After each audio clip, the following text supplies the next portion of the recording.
Good afternoon, Loggers fans, and welcome to McMinnville, Oregon for today's contest between the Linfield University Wildcats and your LC Valley Loggers.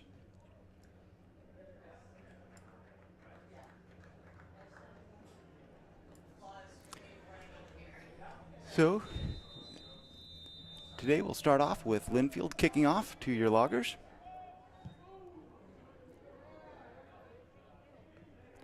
Kick is covered at about the 5-yard line. Brought back, good return across the 25 to the 25. And your Loggers will start their first possession, 1st and 10 on their 25.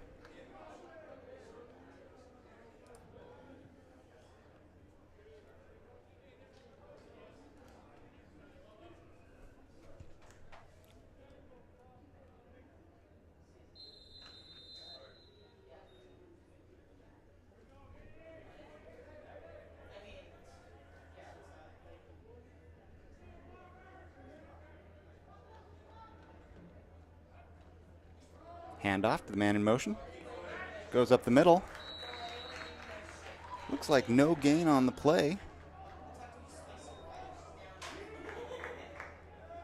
Bring up 2nd and 10.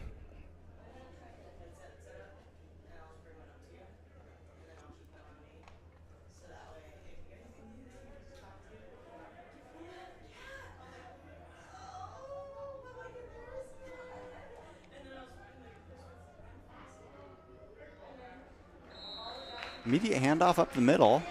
Looks like a gain of about 2. Setting up 3rd and 8.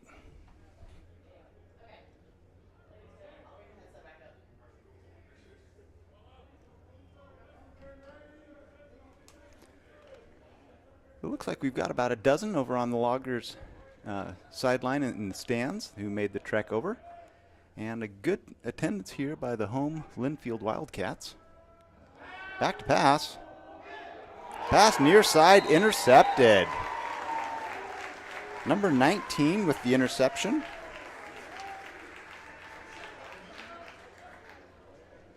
And that is likely Carson Christ. So Linfield has a fairly large squad and uses double numbers. So we'll take a guess and guess that the younger of the two is the player who's playing today on this Sunday afternoon for this JV game.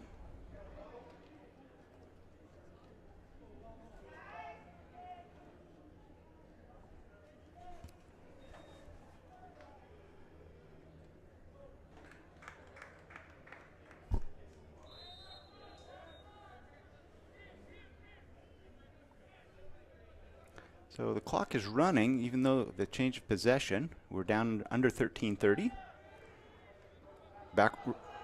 Backward pass. Intercepted.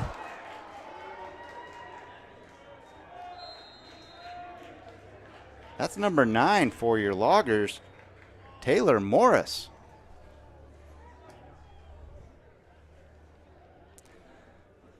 So the backward pass, trying to set up the second pass, and Taylor Morris on solid defense to recover it for the Loggers and set up 1st and 10 on about their own 20.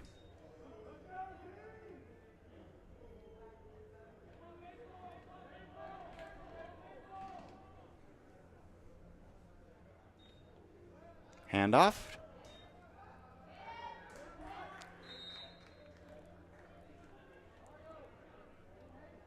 No gain on the play.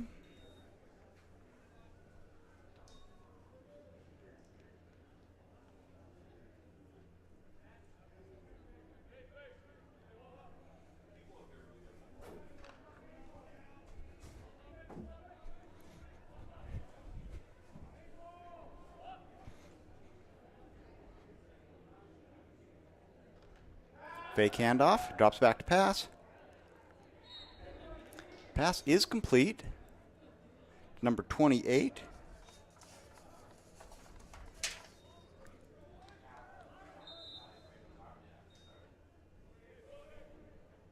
Correction, I believe that's 18, Tyler Butcher. And that is a 1st down, Loggers.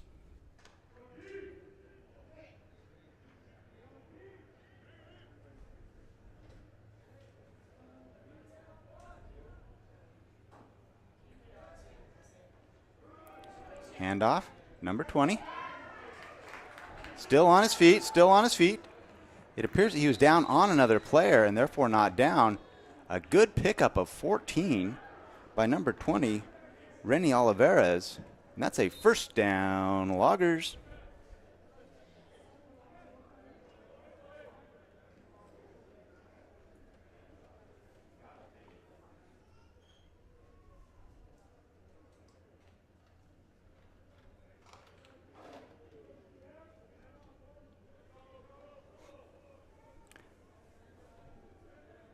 Brendan Wong under center.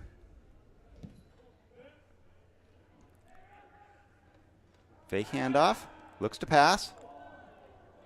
Pass complete to number 21, Zeke Miller. And that's a big pickup down to the 30-yard line. First down, Loggers.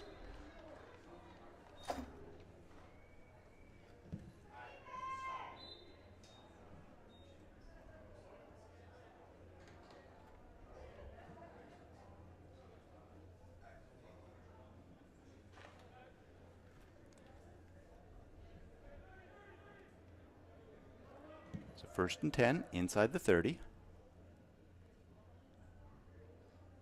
Wong back to accept the snap. Handoff, a quick pass, tipped at the line of scrimmage, incomplete. Sets up second down. The incompletion will stop the clock at 10:45 remaining in this first quarter of action.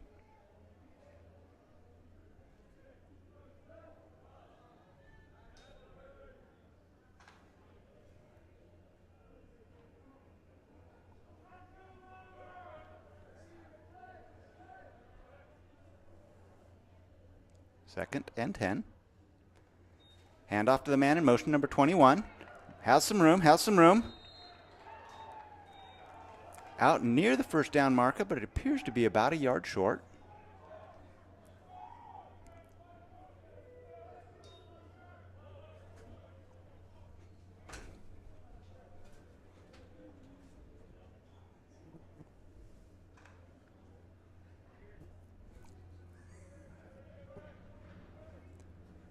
Third and about 1. Handoff, near side. Looks like a short gain. And that's a first down, Loggers.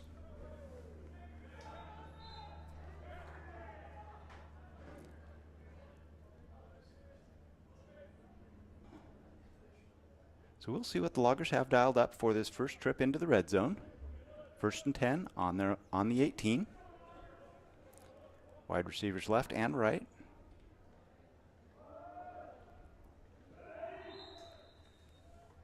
Good pickup.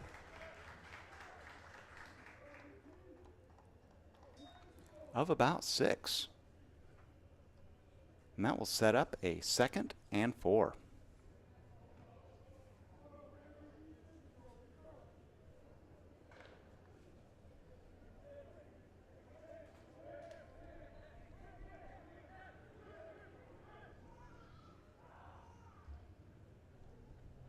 And off to 21. Out across the 10. Looks like he'll be spotted down on the 10. And set up a third and about 1.5.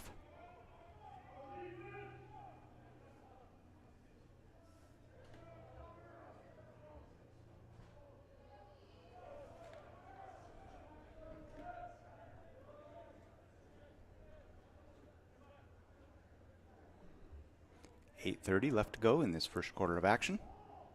And off to 21 again. He's got first down yardage. He's down near the goal line. It is a touchdown, Loggers.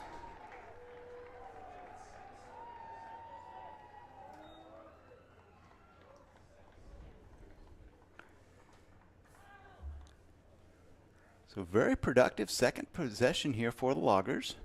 First touchdown of the game occurs at 8:23 left in this first quarter.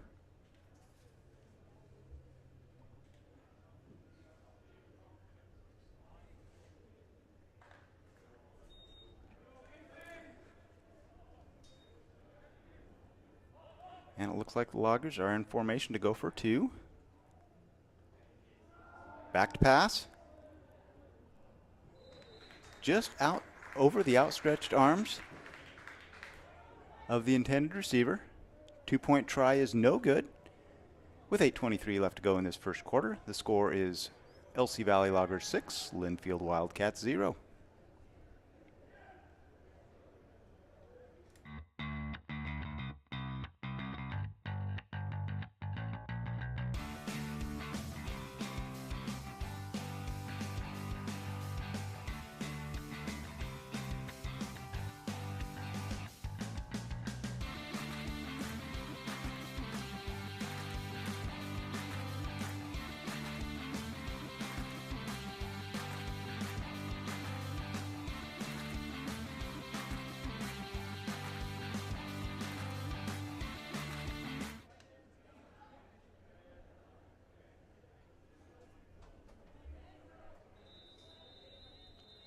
Damian Demler set to kick off for your Loggers. It's a bouncing kick, recovered at the 35. Brought back to the 45. We'll call that an 11-yard return, and the Wildcats will start their second possession on their own 46-yard line.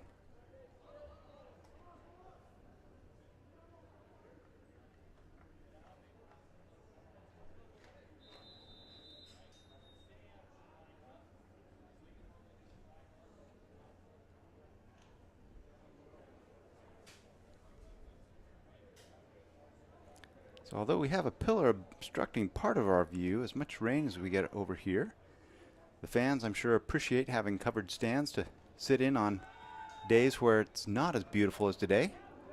And a good run by number 26 for the Wildcats out to the 50-yard line. Gain of about 4 on the play will set up a 2nd and 6.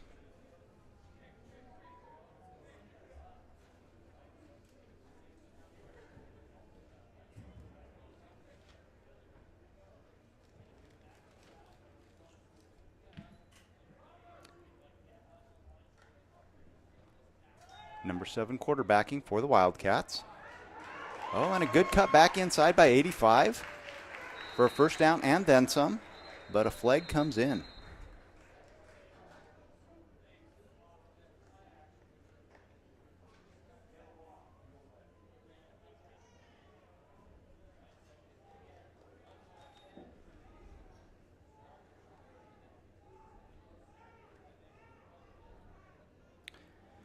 And the unsportsmanlike face mask will result in 15 yards being tacked onto the end of that play.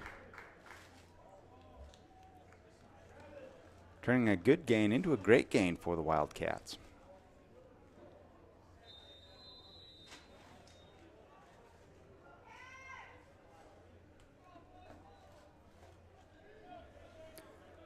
So the Wildcats set up 1st and 10 in the red zone, their first trip to the red zone. Pass out to the right side. Short gain on the play. Gain of about 4. Sets up 2nd and 6.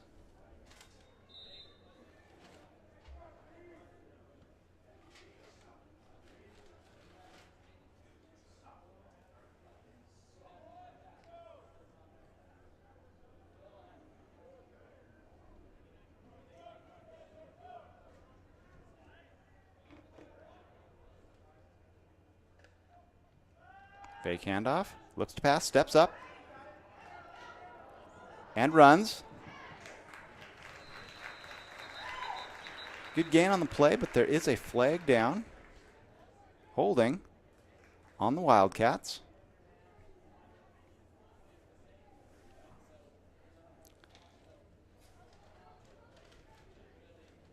So that'll be 10-yard loss from the spot of the foul. Foul occurred about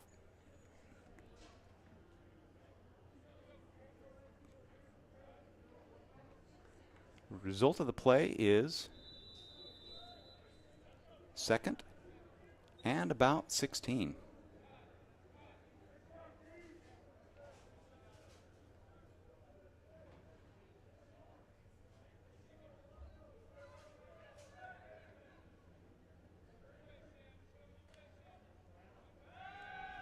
rolls to his left, looks for the end zone, has a man open, but just overthrows him. Number 85, the intended receiver. And the Wildcats will try again on this third down.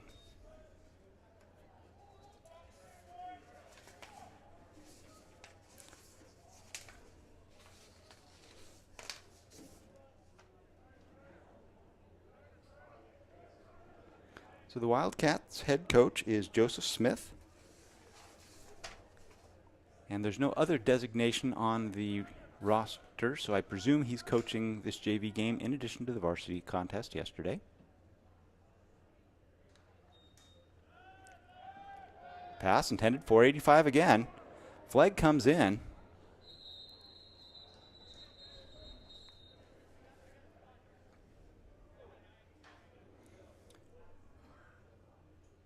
I believe that's an ineligible receiver downfield.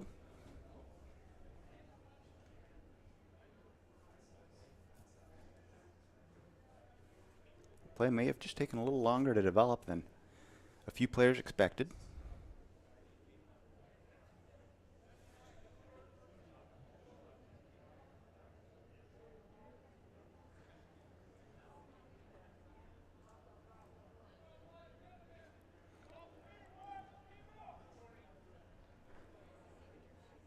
So after the penalty, it's now third and about 21 yards.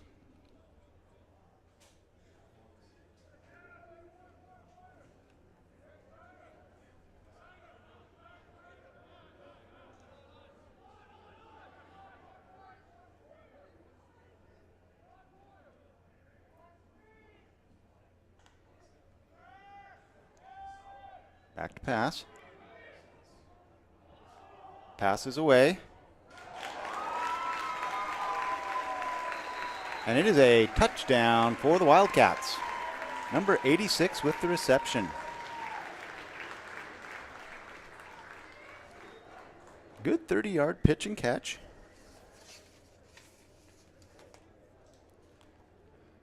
Probably Jace Jordan with the reception.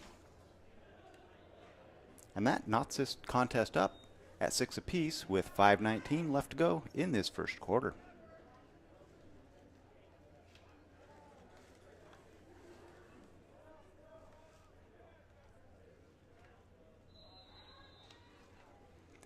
So the Wildcats will make the 1-point try. Kick is up. It is good.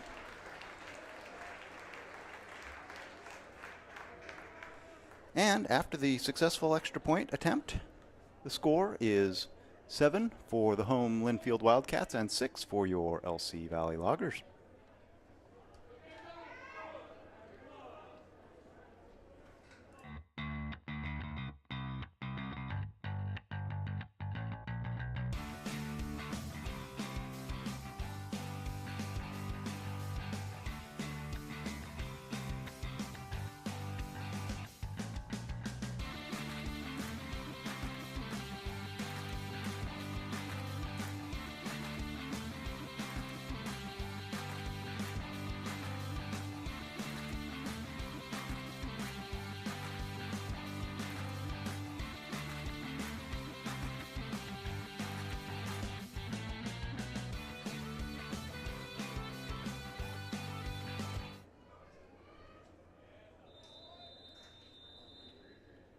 Welcome back to this first quarter of action. Kick is away. Fielded inside the 10. Good return across the 25. Ball will be spotted at about the 28-yard line. Good return for the Loggers.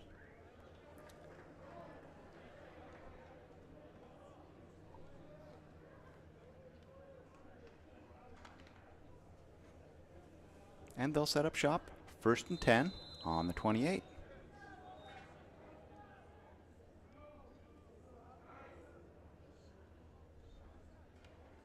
Handoff, right side. Number 2, Preston Dameron with the carry. Short gain of about 3. And he's walking a little gingerly. He may come out for a play or two. Robbie Anselmo comes in.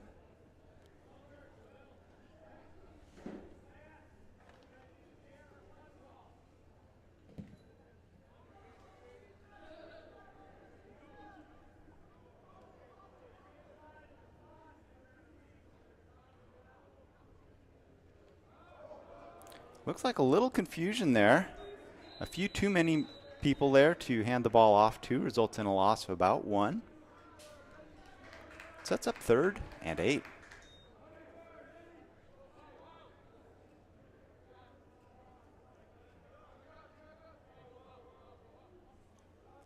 Looks like on the field they'll mark it 3rd and 9.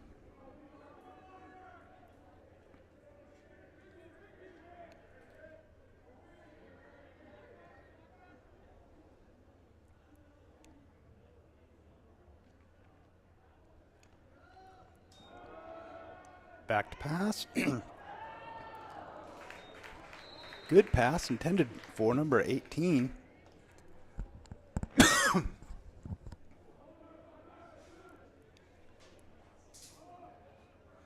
But just a little bit over his outstretched hands.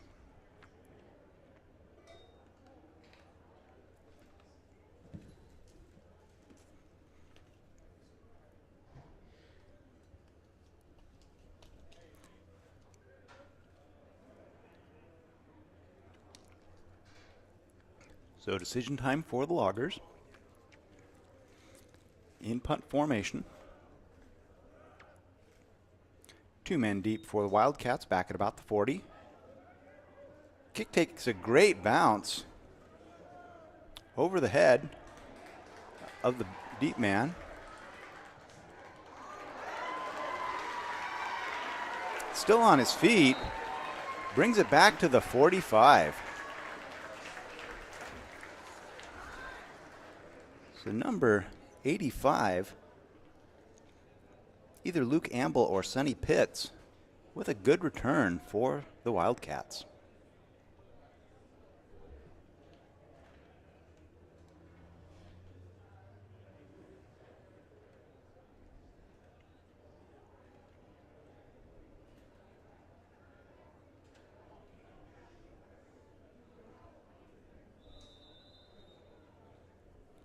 So the Wildcats will start 1st and 10 on their own 44.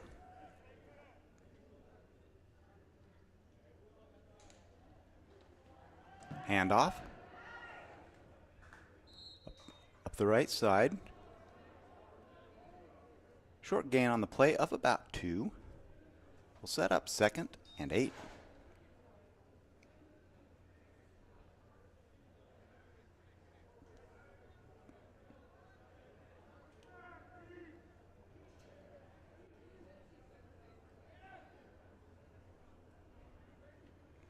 Number 7 back in a shotgun formation. Looks to pass, right side. Nearly intercepted. I believe that was Garrett Thibodeau for your Loggers. It was number 8. In the right place at the right time, but unable to corral that pass.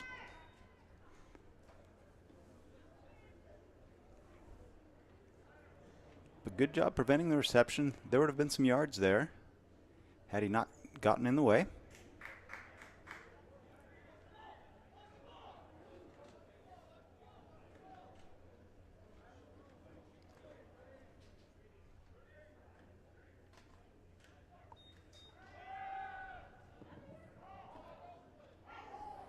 Pass knocked away by number 12, Marcos Canales.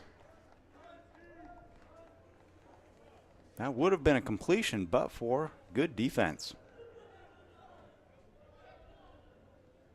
So the Wildcats will bring their punting crew on.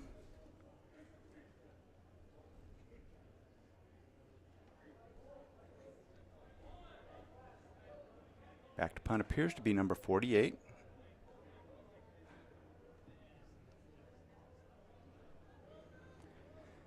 Deep man for the Loggers is back at the 10. Near man is at about the 25.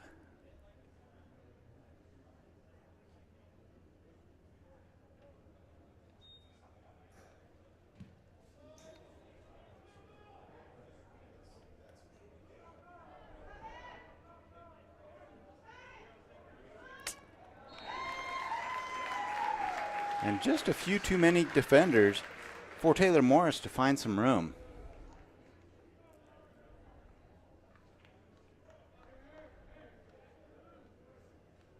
I wonder if next time he'd let that go to the end zone.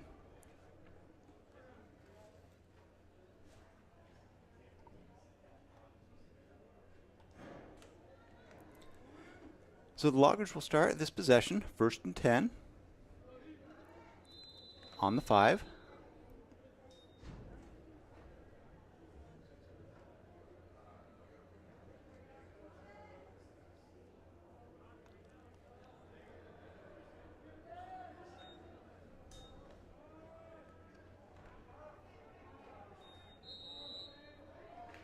Looks like a gain of about 4 up the middle. Hard-fought yards to bring up 2nd and 6.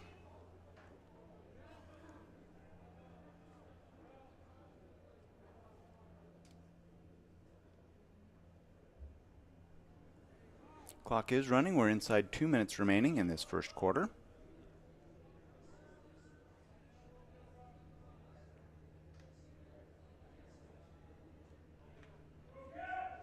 Play clock down to 15 seconds.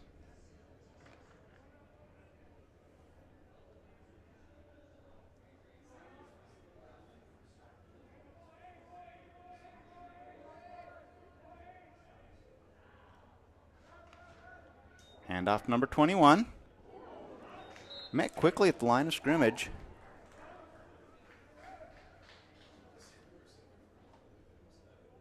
We'll set up a 3rd and 5.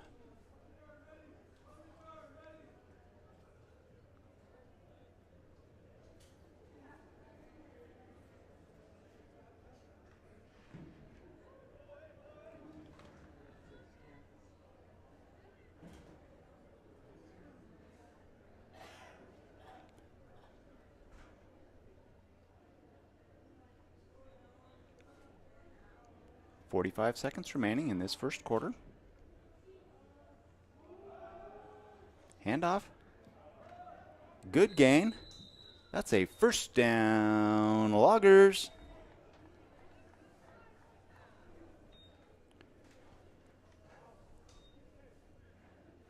And with more time on the play clock than the game clock, let's see whether the Loggers try to get another playoff.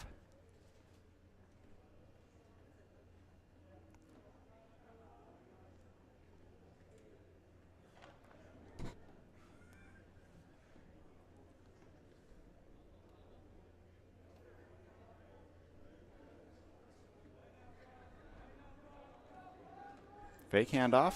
Looks to pass. He's got a man, 21. He's got some room. Out across midfield. It's a foot race. He makes it down inside the 30.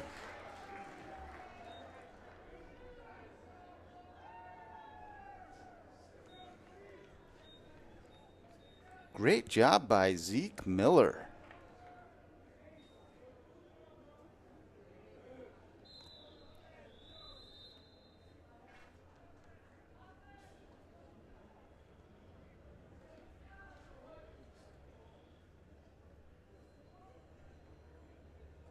So that will end this first quarter of action. After 1 quarter, the score is 6 for your LC Valley Loggers, 7 for the home Linfield Wildcats. We'll step away while they flip the field. Thanks for tuning in.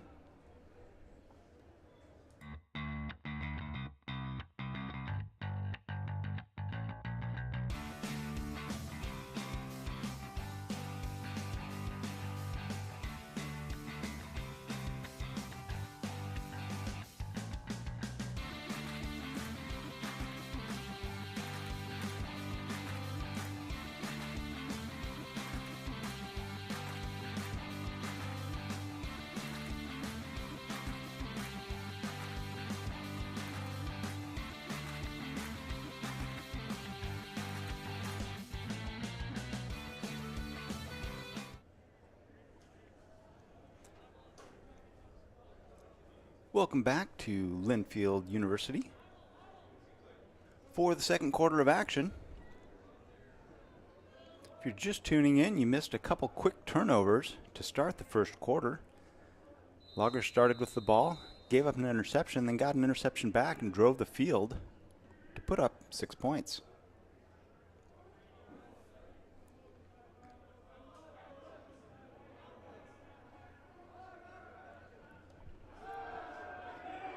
Under pressure, brought down.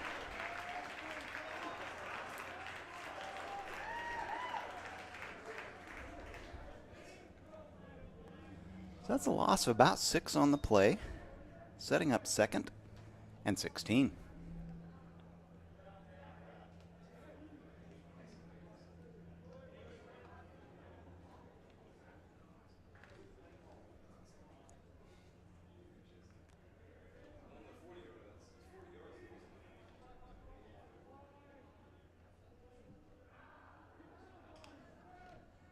Hand off to number 20, who went in motion.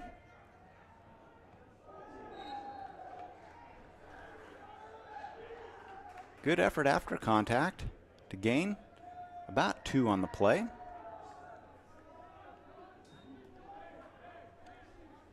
Set up 3rd and 14.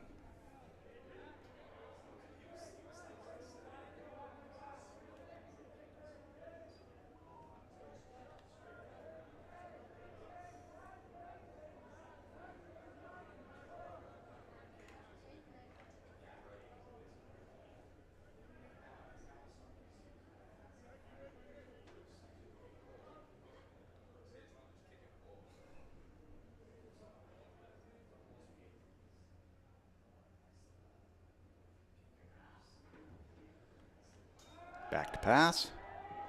He's got a man wide open. 81, touchdown Loggers.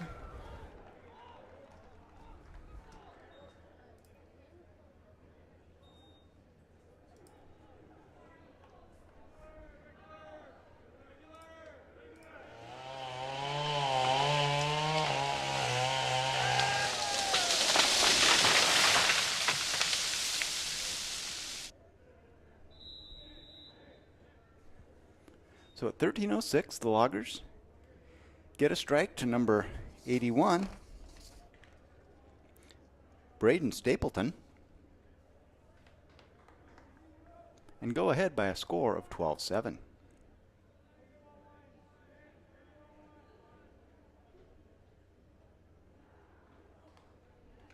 Low snap picked up just through the hands of 21. Zeke Miller, the intended receiver, but there's a flag on the play. That'll be a roughing the passer, charged against the defense.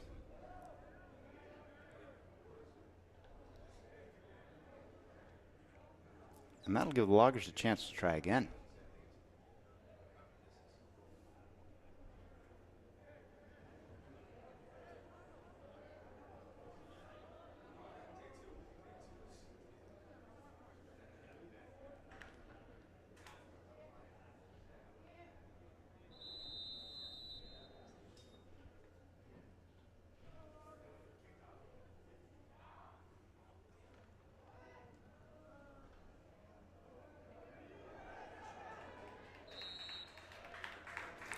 So the try is no good.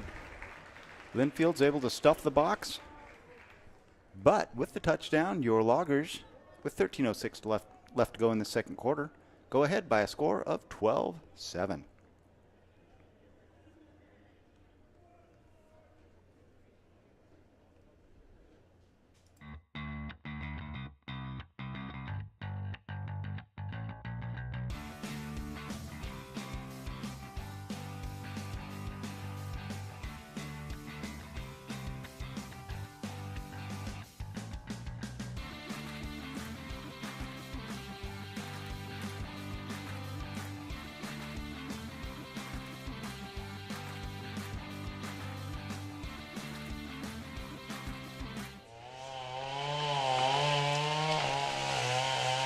Damien Demler set to kick for your Loggers. Officials are ready. And a bouncing kick is touched, but recovered at about the 42-yard line.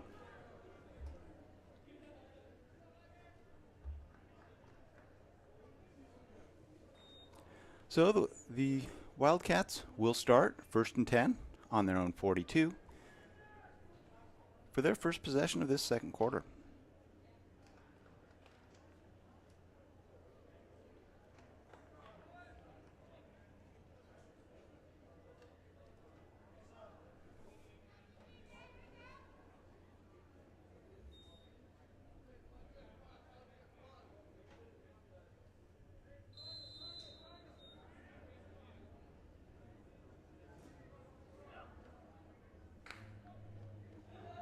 Handoff, 27.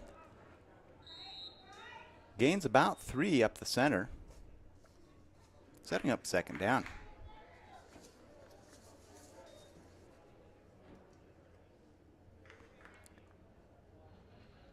Jesse Sandreski of the Wildcats with the carry. Sets up 2nd and 7.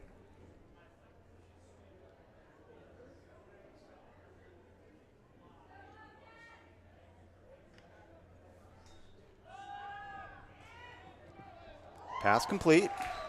Met immediately by a Logger defender. Taylor Morris with the tackle.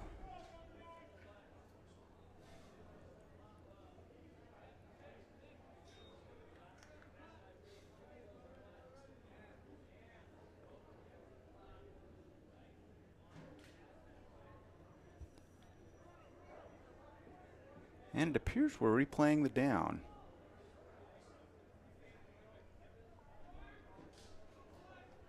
Side marker has 3rd down. Pass complete to number 86. A favorite target.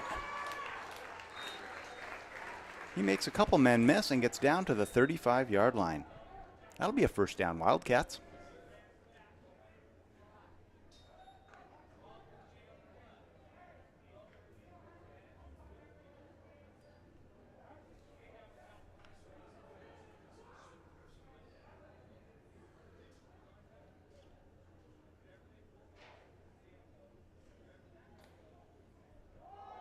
Fake handoff.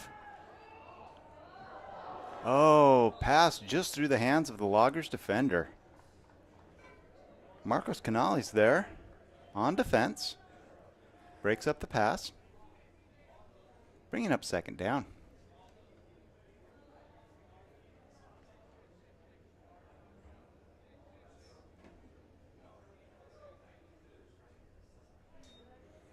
The incompletion stops the clock with 11:42 remaining in this second quarter.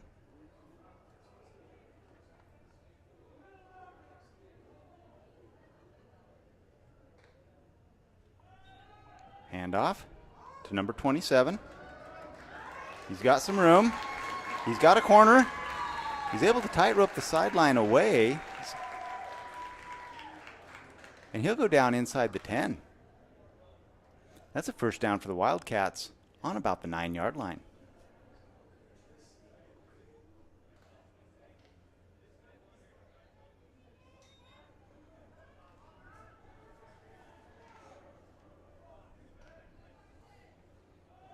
Hand off again to 27.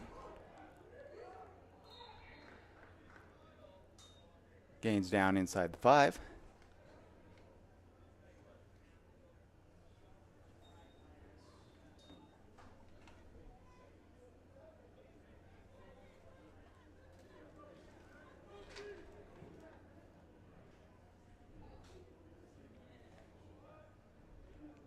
Hand off this time right side.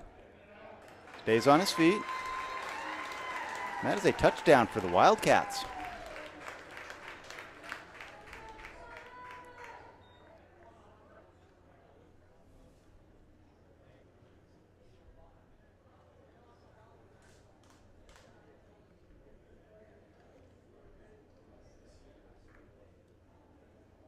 So after a few more penalties than we like to see in the last game we brought you, it looks like the Loggers have gotten a fair number of those penalties under control, and it's been a fairly clean game thus far.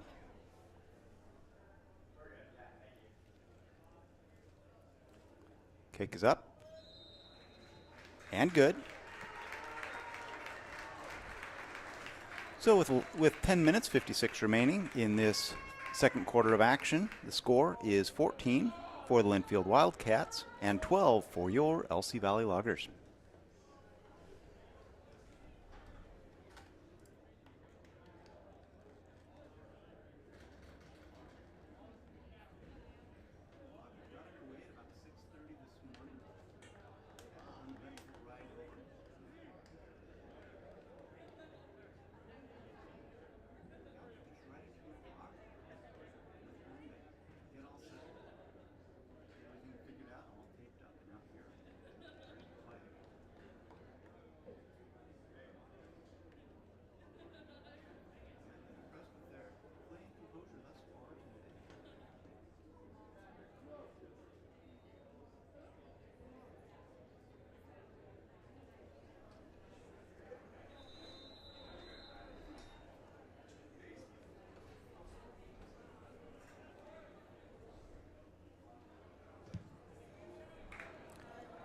Long kick.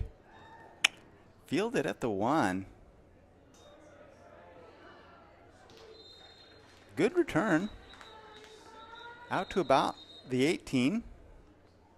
And your Loggers will start their possession there.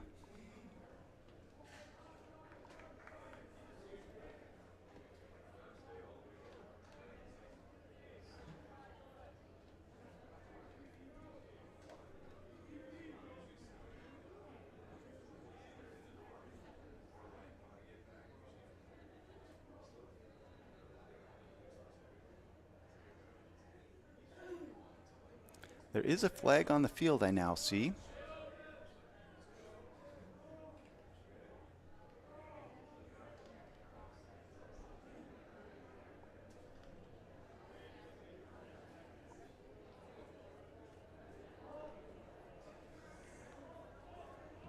I believe I heard somebody say offsides on the kicking team.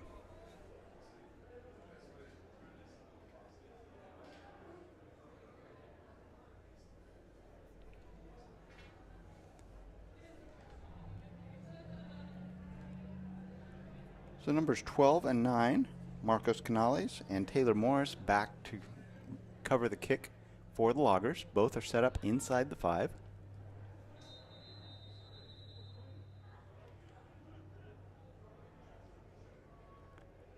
And the kick is off. Fielded out about the 3. Good return. He's got some room. Great return to about the 30, Taylor Morris. Correction, Garrett Thibodeau, number 8. Great return by Thibodeau. Sets the Loggers up very, very nicely.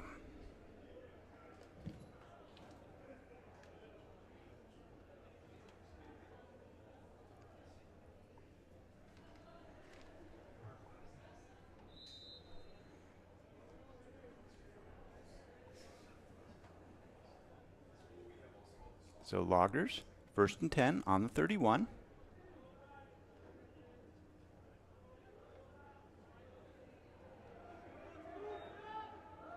Handoff inside to number 2. Some people believe the ball may have come out.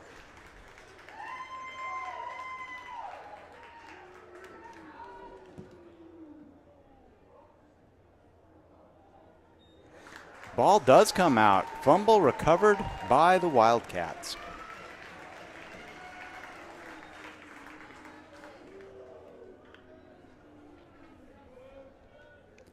So in the first quarter, the Wildcats had an interception returned on another interception, and a big momentum killer for the Loggers with a great return being negated by a fumble.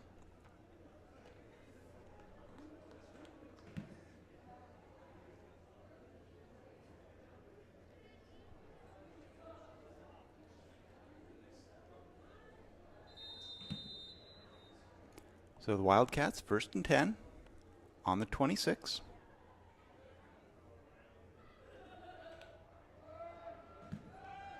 Back to pass. Great defense, nearly intercepted by number 4, Robbie Anselmo for your Loggers. He had to climb a ladder to get up there, and did.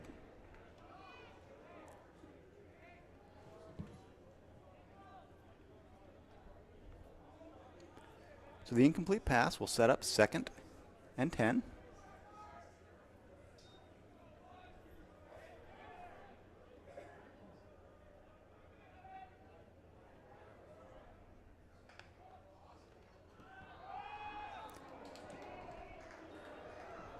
He's got first down territory and then some. A gain of about 14 on the play. Good hard-nosed running by number 8.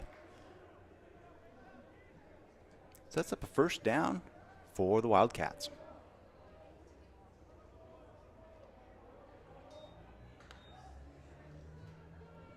Another handoff. Oh, not a handoff. Pass intended for number 14. That was close to being a forward, to being ahead of the line of scrimmage. But just barely not yet across the line of scrimmage.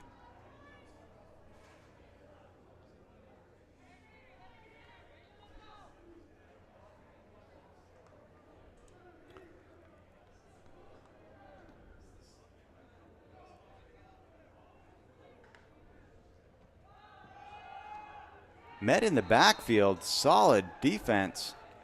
Tackle for loss.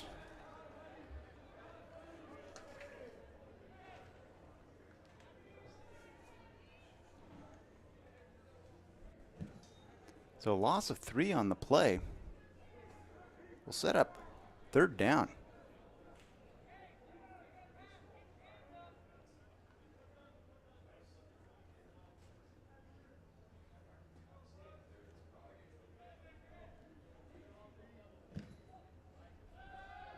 Looks to pass.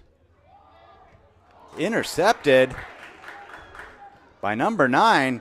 Makes a couple men miss. He's still on his feet. He could. Touchdown, Loggers.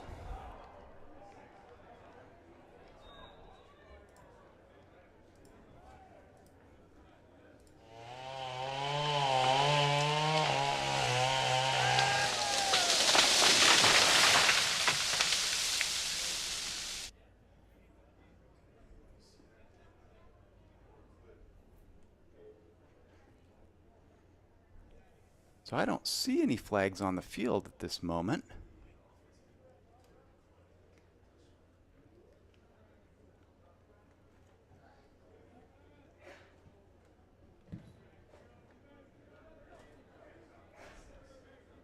I believe I heard overheard from down the hall that is a clip called.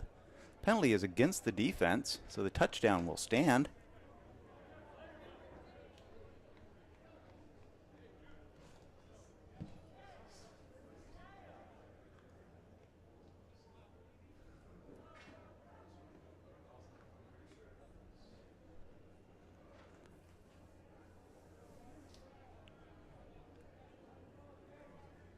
And I believe that was Taylor Morris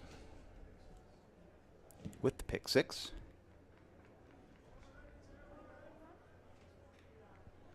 So with 8:30 remaining in this second quarter, the score is currently 18 for your LC Valley Loggers, 14 for the home Wildcats.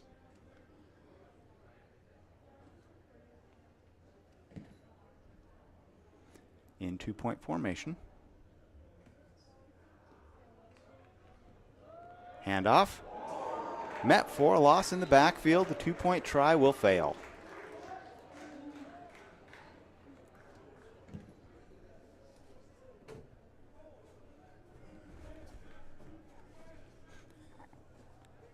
But a great return on that interception to find the end zone and dive the ball across the line to end.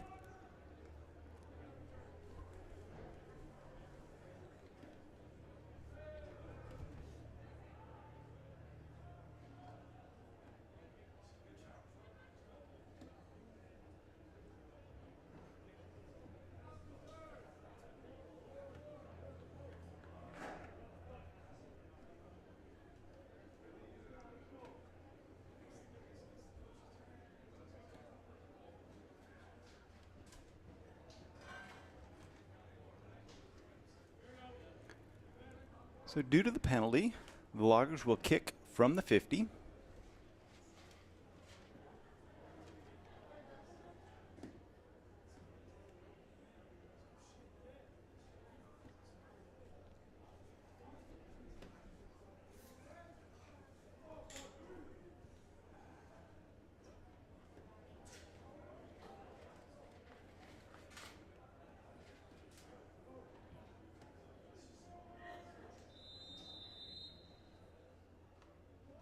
Kick is away. Covered inside the 10.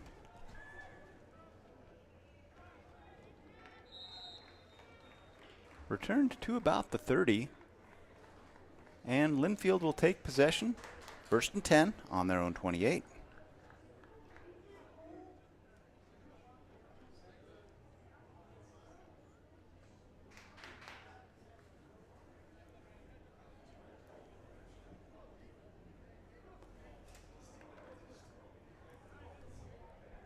Eight minutes, 24 seconds remain in this second quarter of action.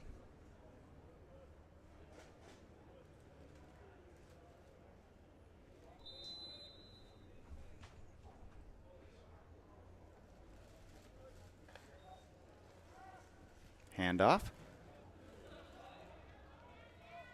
Inside. Looks like a short gain on the play of about 1. Set up 2nd and 9.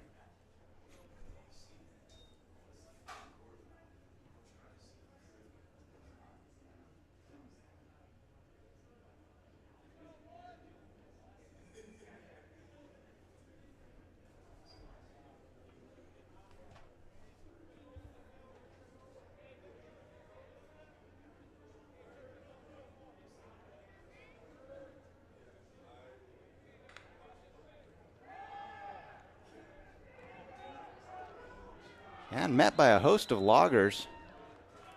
Looks like a gain of about 1 on the play. We'll bring up 3rd and 8.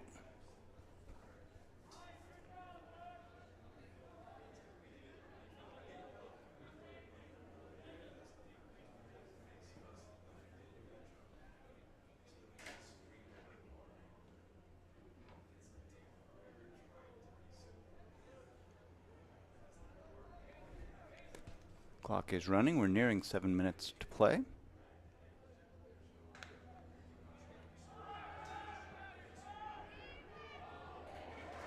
Pass complete.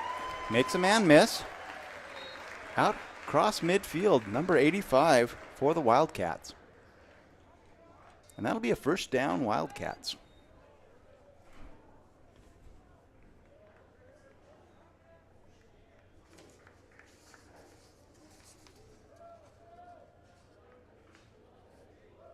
Either Luke Amble or Sonny Pitts. Intercepted by number 12 for your Loggers. Brings it back to midfield. Marcos Canales with the interception. And that's the Loggers. Turnover.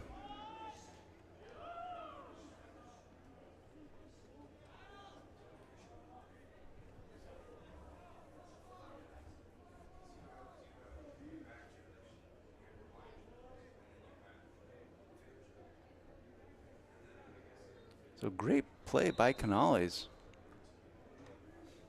to step into that route and come away with the interception.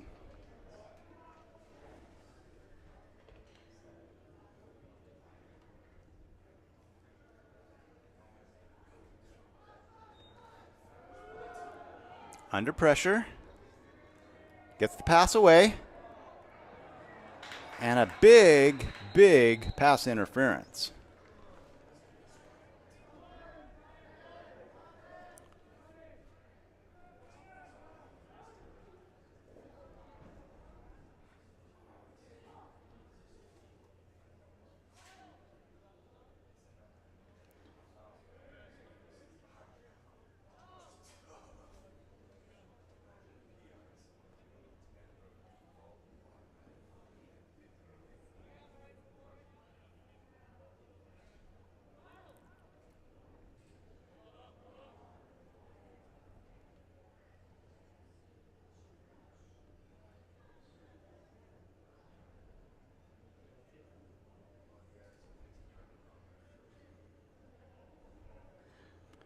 generally wait for the officials to make the call, but some penalties are just so obvious.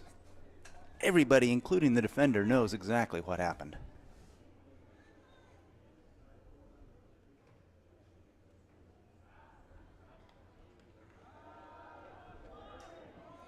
Passes up.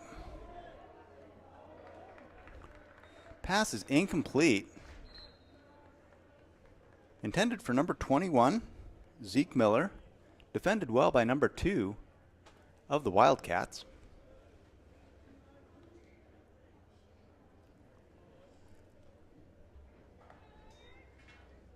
And that'll set up second down and stop the clock with 6:05 remaining in this second quarter.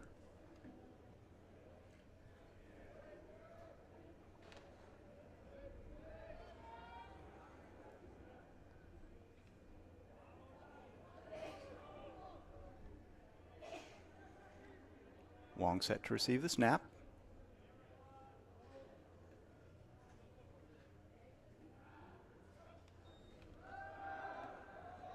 Pass to number 4 on the right side. Gets back to the line of scrimmage +1. Brings up second. Brings up 3rd and 9.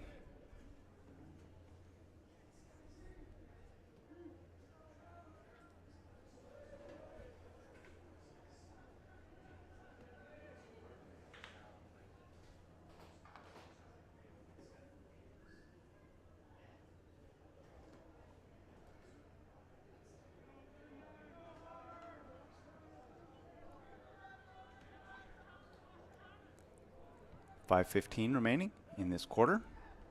Fake handoff. Rolls to his left. Pass complete to number 4. Makes a man miss. Second defender's able to hold on, and a third defender shows up to finish the tackle. But Robbie Anselmo with a first down. Loggers.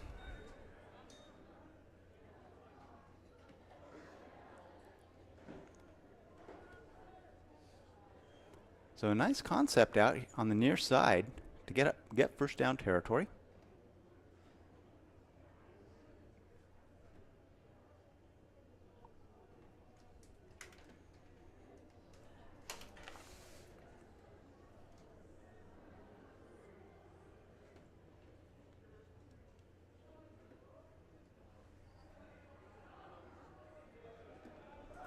Hand off to number 4.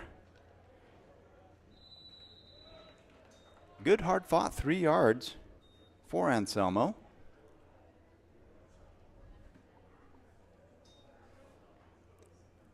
And that'll put the Loggers in the red zone.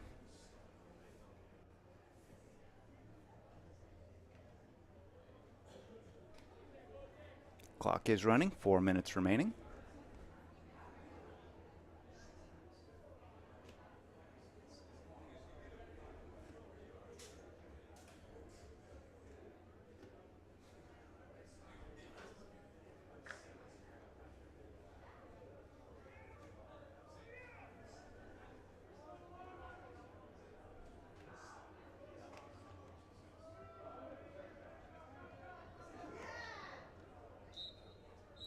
Looks like another pickup of a couple yards on the play.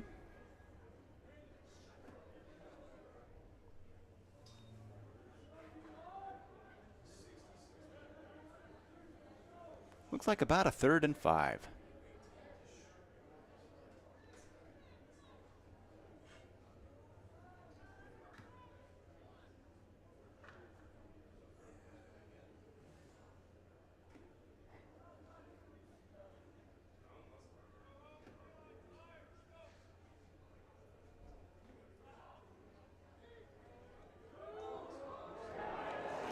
And met by several defenders in the backfield.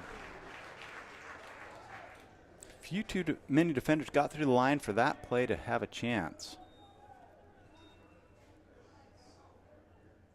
Loss on the play will bring up 4th and about 12.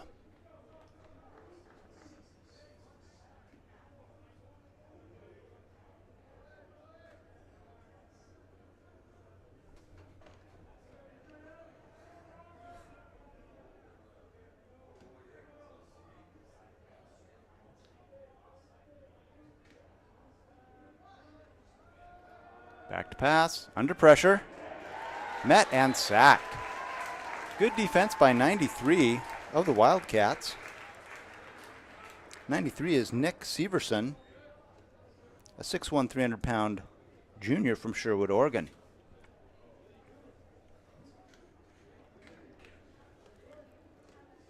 So the loss is particularly painful with the turnover on downs at the spot of the sack. And Linfield will start this possession, 1st and 10 on their own 36.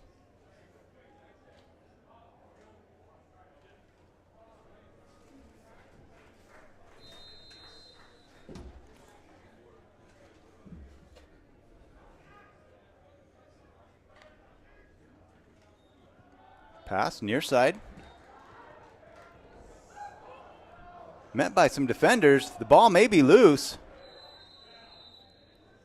It is, and that's a fumble recovery by number 9, Taylor Morris, for your LC Valley Loggers.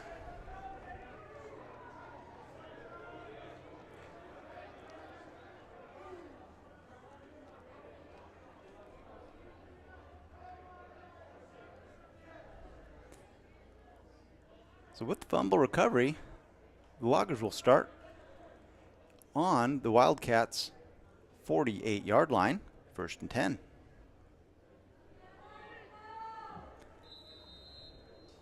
With a minute 49 remaining, we'll see what the Loggers have dialed up to try to take full advantage of that.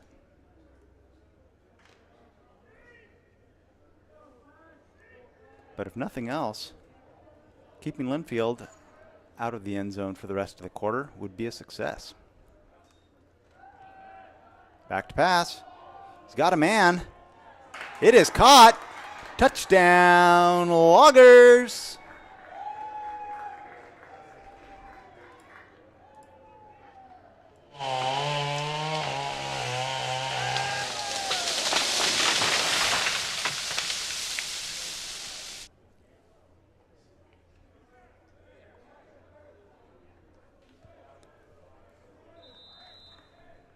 So that strike on the right side took about 7 seconds off the clock and put 6 seconds on the scoreboard.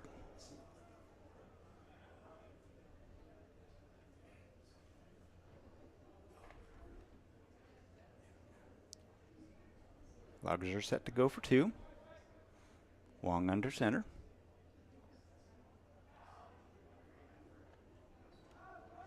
Back to pass. It is caught by number 21.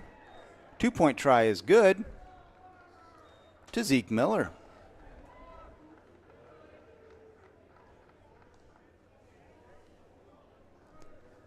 So after the reception and the 2-point conversion, the score is now 26 for your LC Valley Loggers, 14 for the home Linfield Wildcats.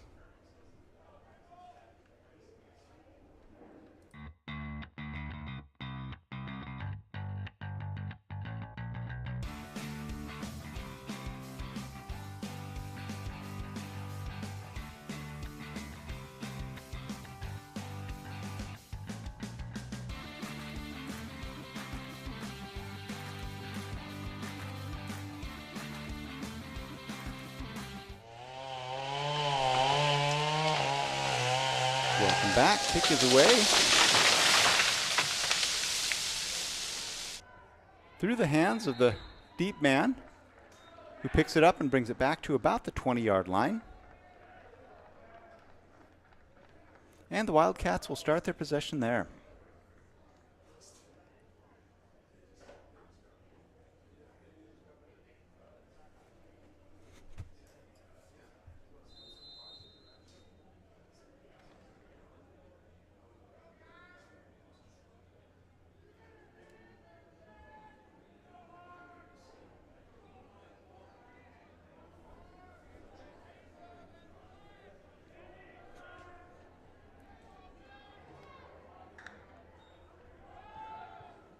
Inside run.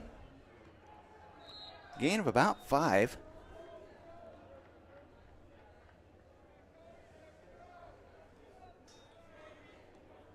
We'll bring up 2nd and 5.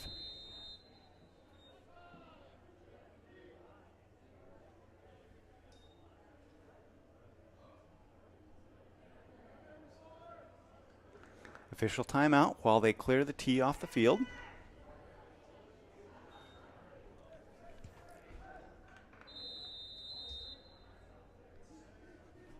Clock resumes, 1:15 remaining.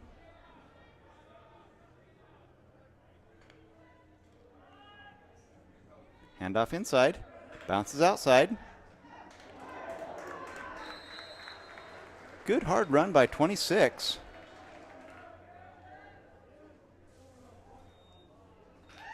And that's enough for a first down Wildcats.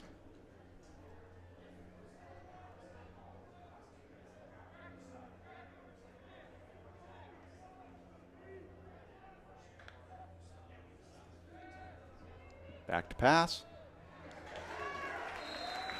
Complete to the 40. With another 3 yards after the reception.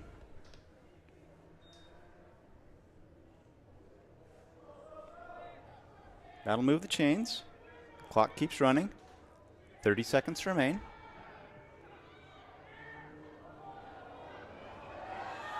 And another interception by your Loggers. Number 14, Jaden Dolan with the interception.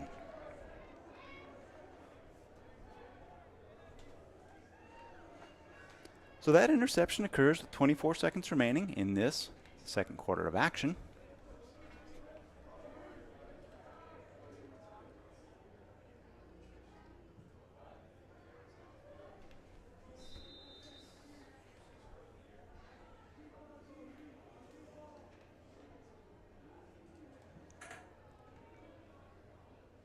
First and 10 on their own 23.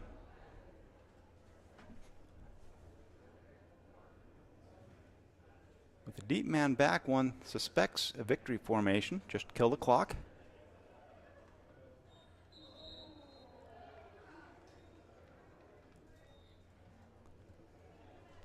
And it was, and it is. And that will end this first quarter of action. So after one quarter, the score is 14 for the home Linfield Wildcats, 26 for your LC Valley Loggers. We might have a special guest here at halftime. I'm going to go duck around the corner and find out.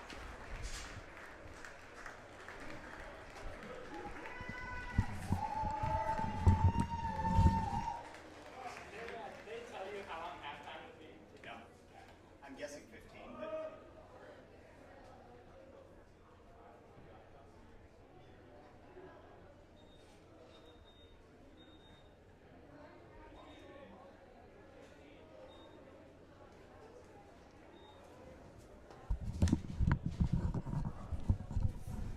and we will be joined by Bob Thorson here at halftime to get a little update on what the Loggers are up to.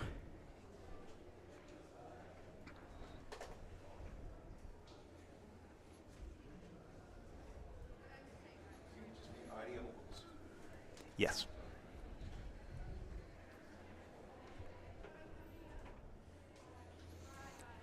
So it's my pleasure to introduce Bob Thorson here.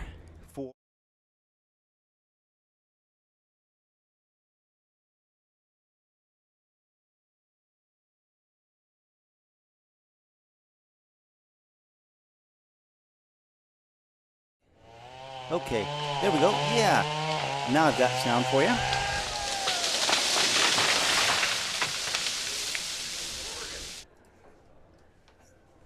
I'm still trying to get some audio for our guest.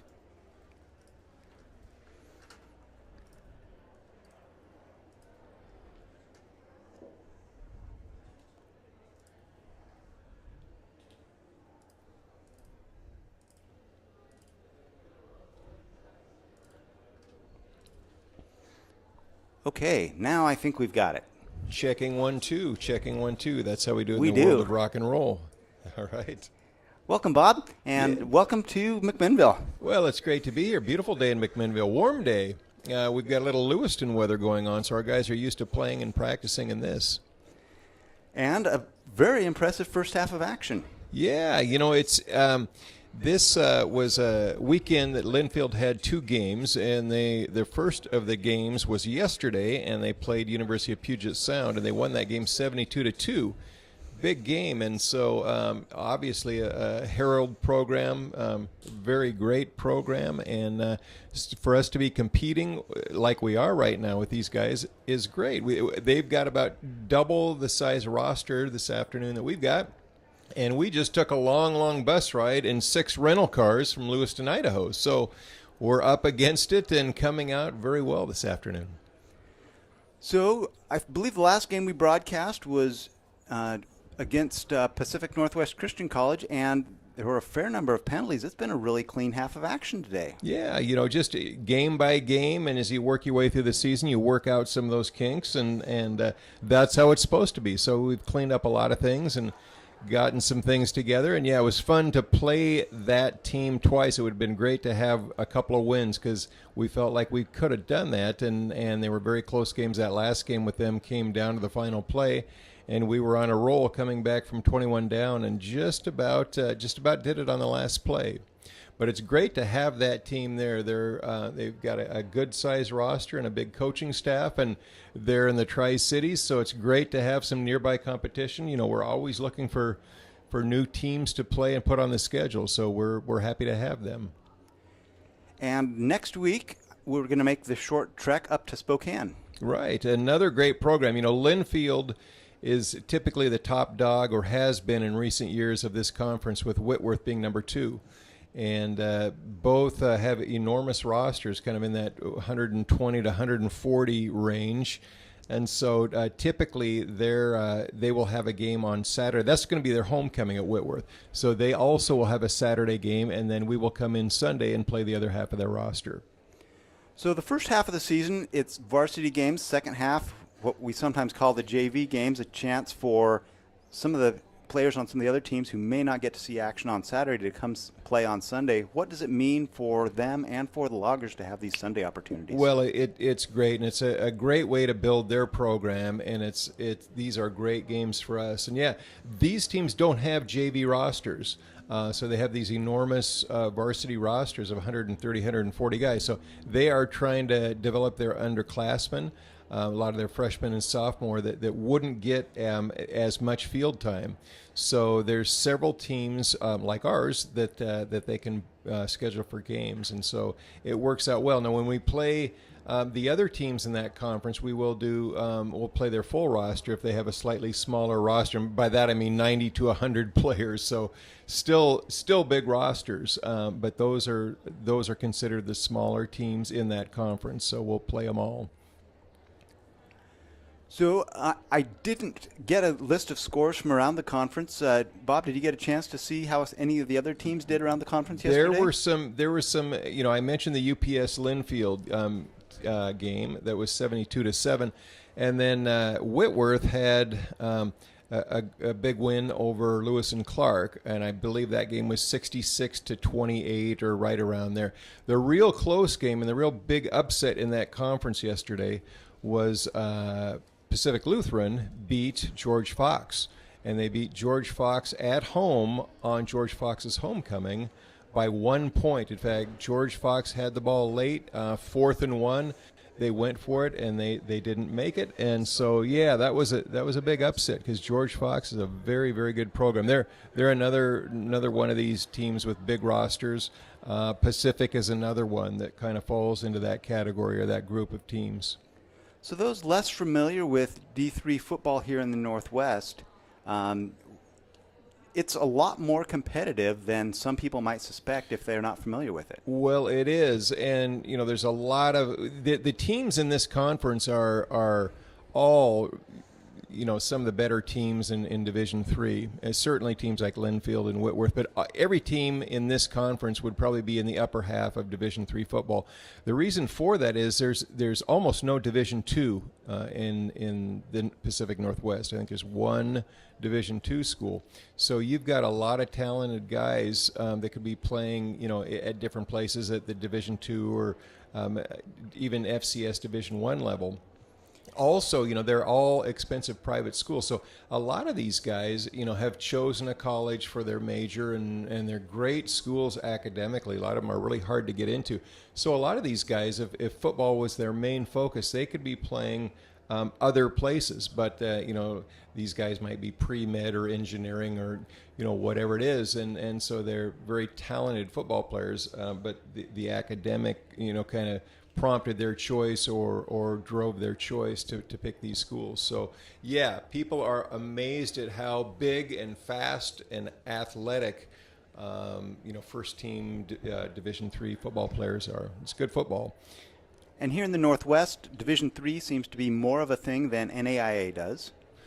Well, because there's more of them in the state of Washington and Oregon. If you get into, say, there are a couple of NAIA schools in Oregon, but more of the NAIA schools, you think of Montana, for example. The Frontier Conference has a number of NAIA schools. So really, it's kind of geographically that's why you think Division III when you think Washington, Oregon, just because that is sort of in fact, though, there is hardly any Division III west of the Mississippi. You have the Northwest Conference, and then you have the SCIAC Conference in Southern California. But those are the Division III outposts in the west.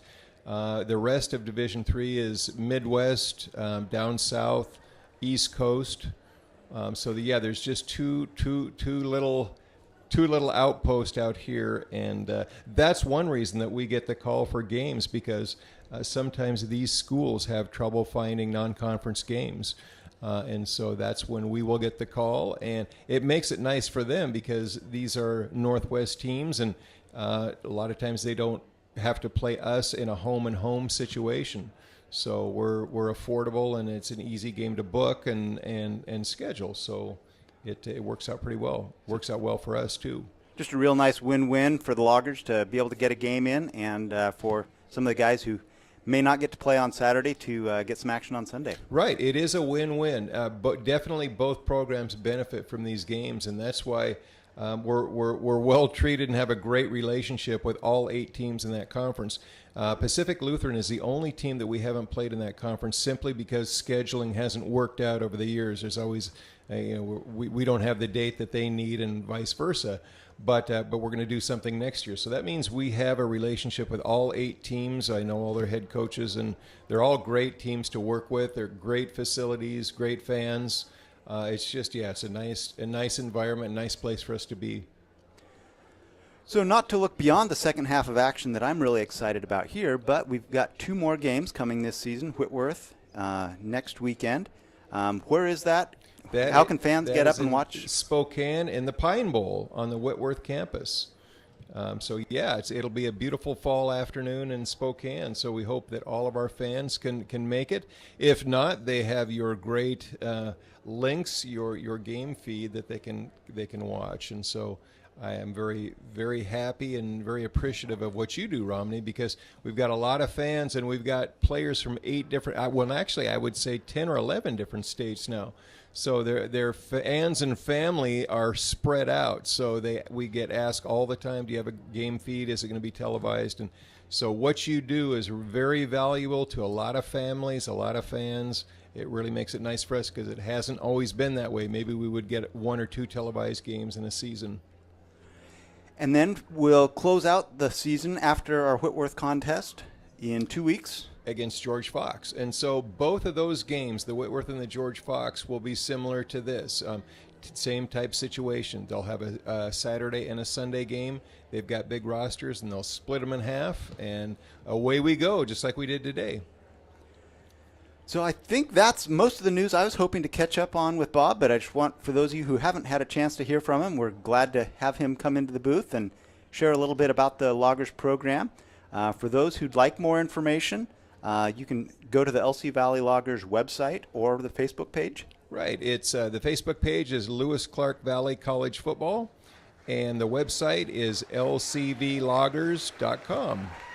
And we look forward to seeing you again at an upcoming game, hopefully in Spokane.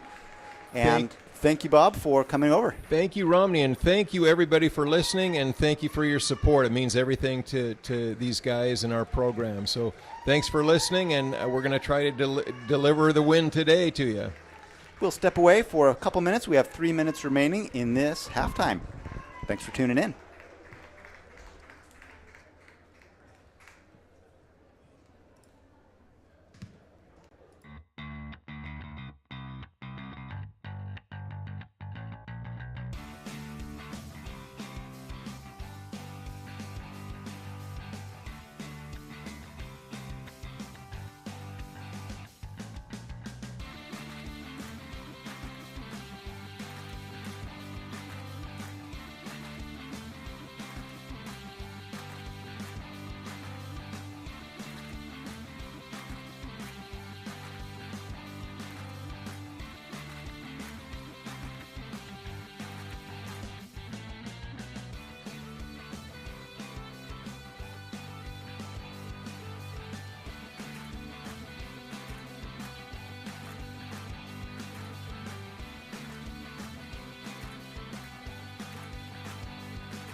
Well, welcome back to this second half of action here at Linfield University in McMinnville, Oregon. It was a really exciting first half, a lot of possession changes, quite a few short possessions, and just real clean football.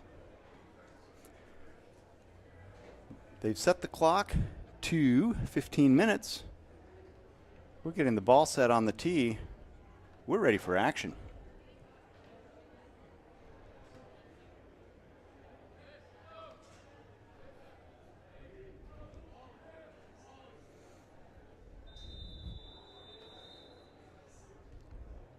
Kick is away. Kick is fielded just inside the 20.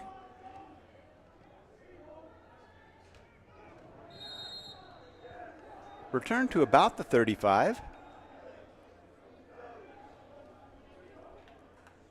And Linfield will start this third quarter. 1st and 10 on their own 34.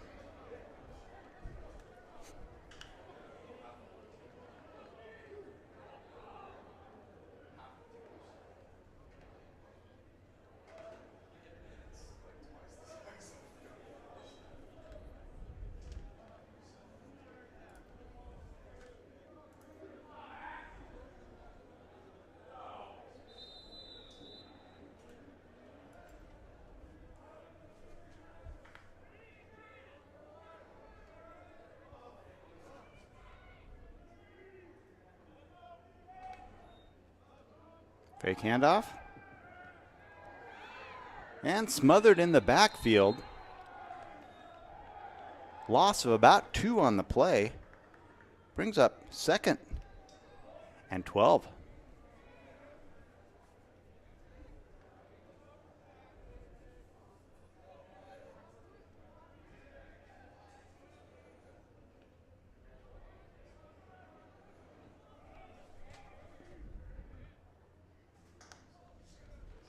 Handoff inside.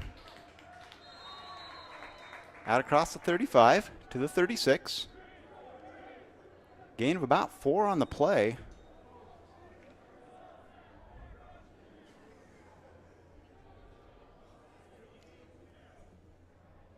We'll bring up 3rd and 8.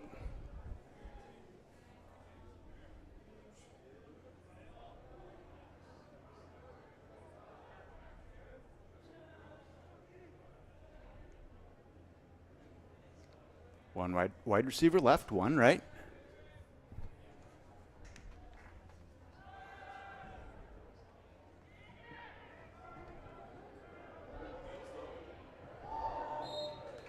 Tackled right about the line to gain.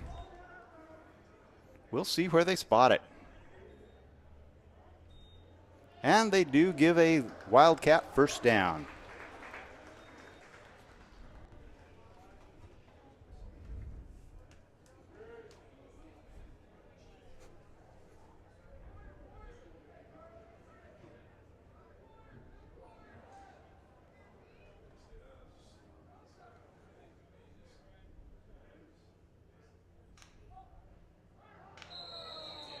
Flags come in.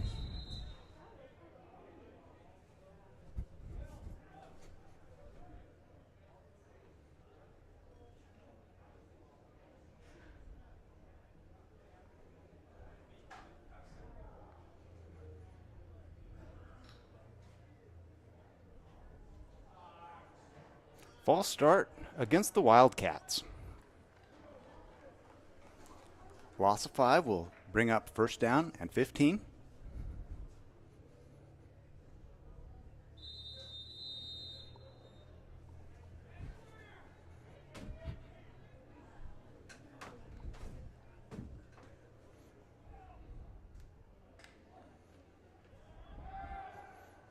Short pass, ball comes loose. I believe that was covered by the Wildcats.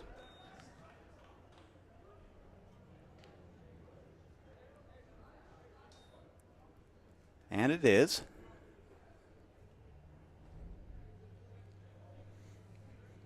But that results in another loss on the play.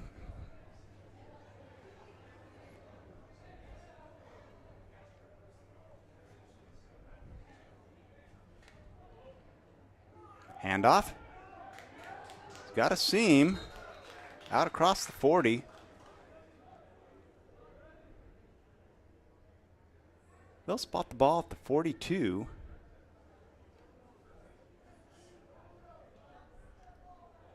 Bring up 3rd and 12.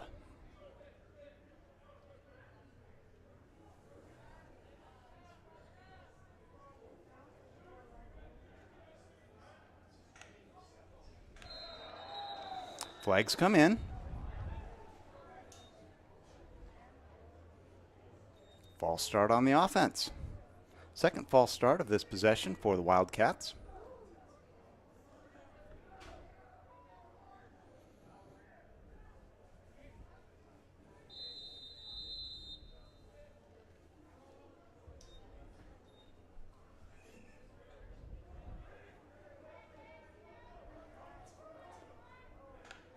Third and about 17.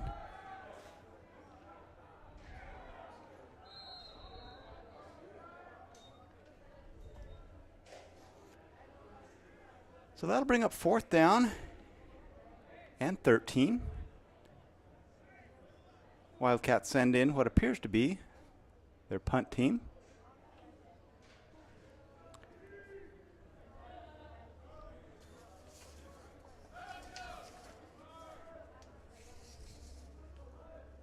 Number 48, Thomas Tabor. Back to kick.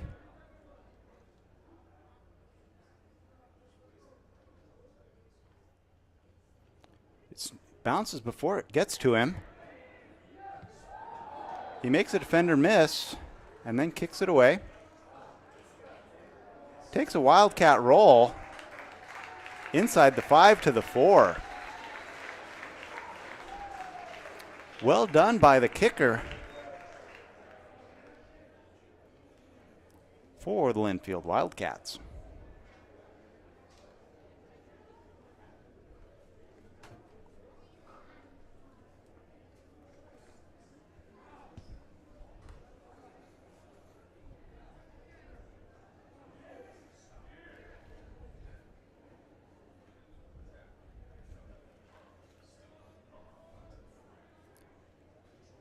So the Loggers will start this possession. 10 minutes, 41 seconds remaining in this third quarter.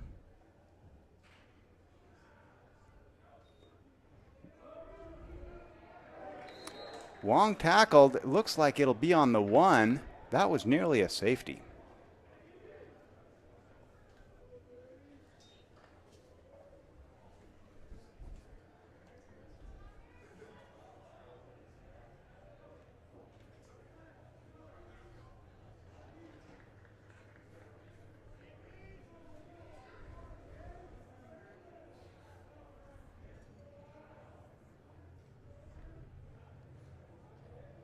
And a run gets out of the end zone. Gain of about 1 on the play.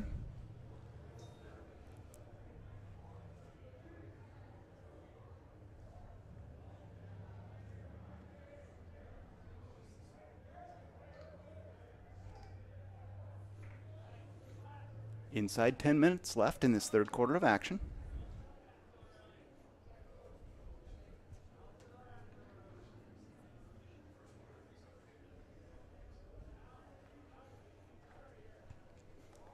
Play clock is down to 10.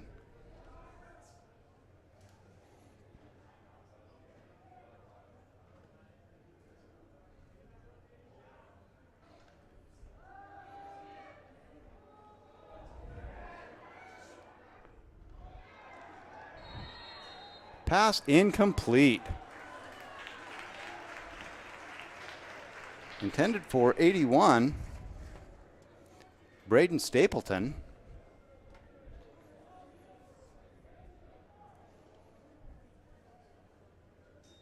Pass is incomplete. So from about their 2-yard line, Loggers will see what they can do to flip the field.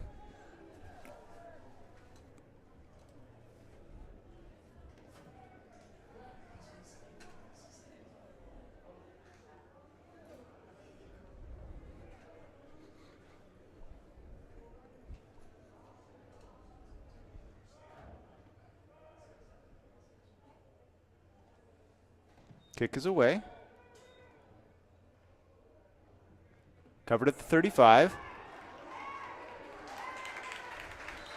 Good return back to the 15.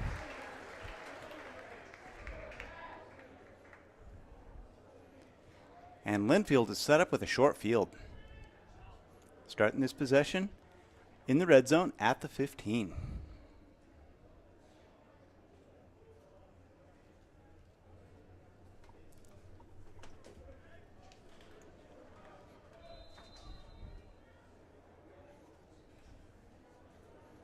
Nine minutes, 1 second remaining in this third quarter.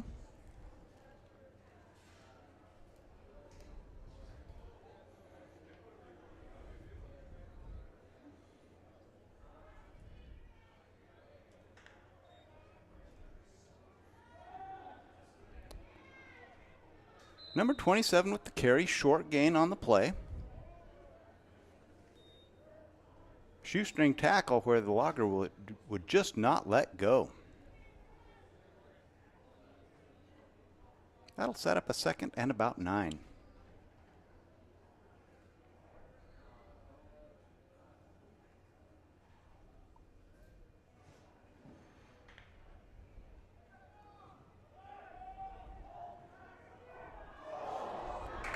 Oh, the ball is loose. The Loggers have it. It's a foot race. And a great return by 17. Zachary Roth for your Loggers.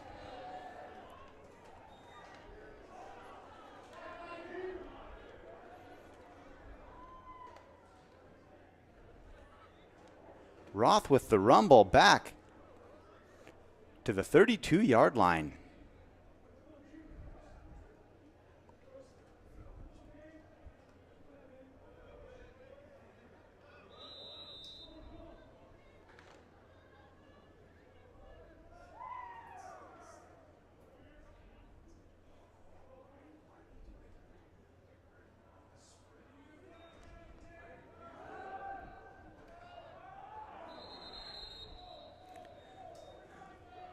Wong gets rid of it under pressure. Incomplete. Set up 2nd and 10.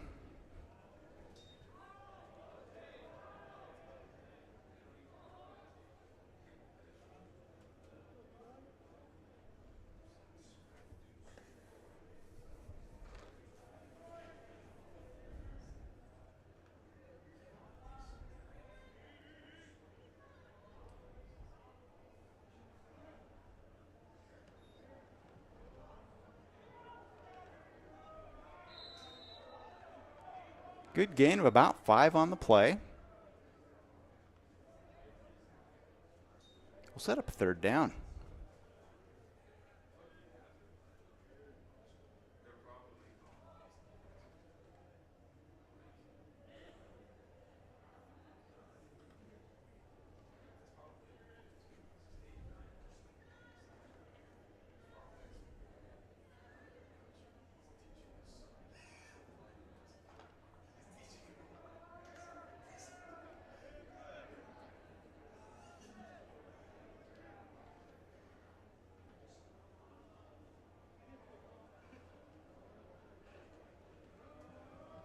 Inside handoff, number 20, who was nearly tackled before he even had the ball. Not a lot there.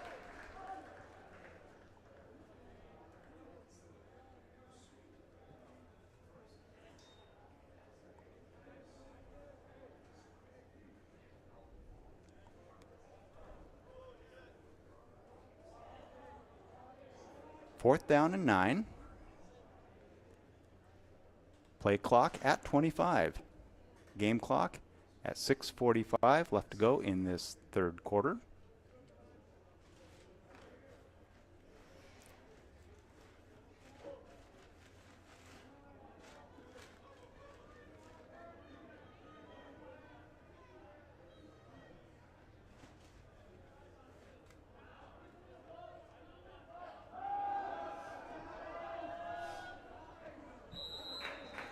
And a miscommunication between Wong and his intended receiver, Tyler Butcher, results in an incomplete pass out of bounds and a turnover on downs.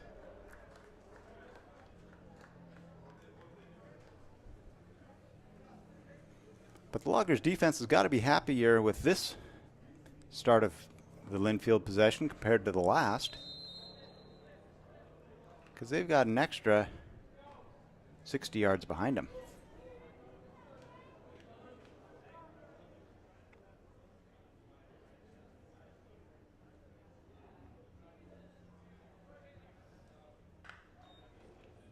Handoff to number 8.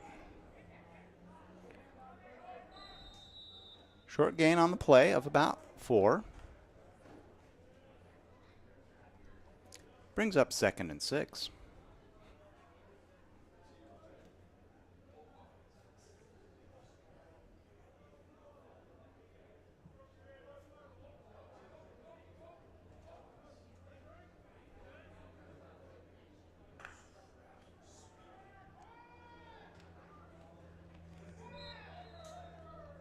Well sniffed out by your Loggers.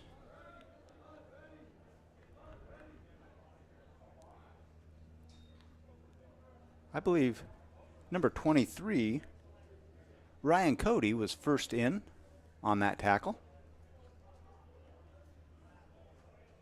And that'll bring up 3rd and 5.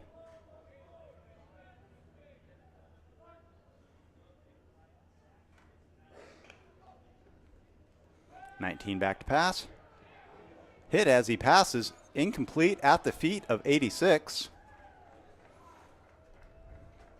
And that'll bring up 4th and 5.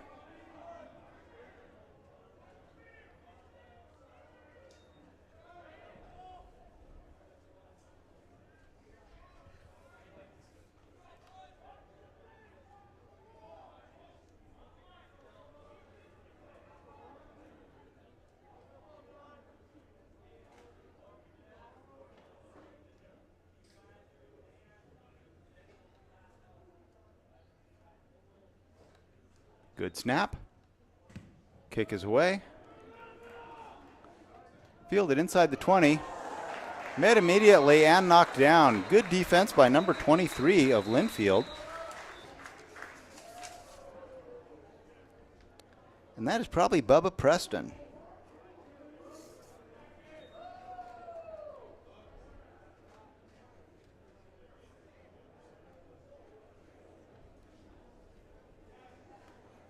So good special teams by Linfield to eliminate the return.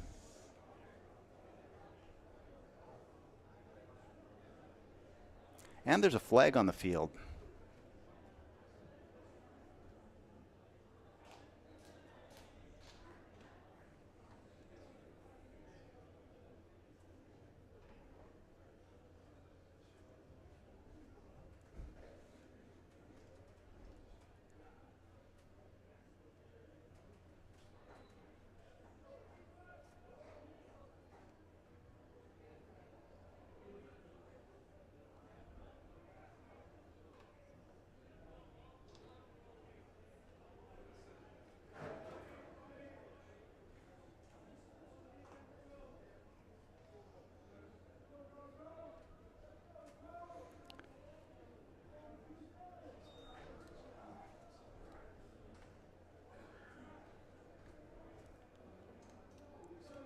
So I wasn't able to get the signal from the white hat in.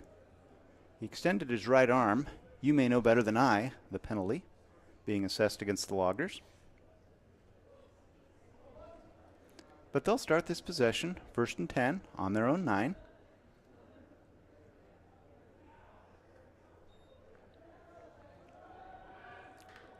Passes up. He's got a man. He's there. It's a foot race. 30, 25, 20, 15, 10, 5, and touchdown, Loggers. Great play call. Complete to number 81, Braden Stapleton for your Loggers.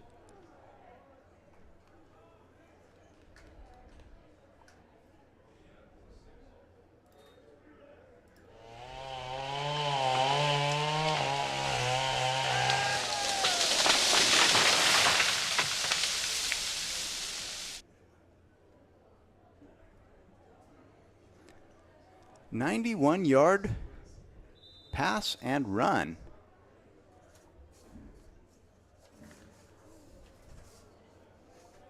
To Braden Stapleton. Loggers set up in a 2-point formation, Wong under center.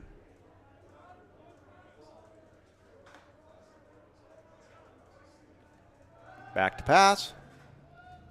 Pass is complete to number 2, and it is good.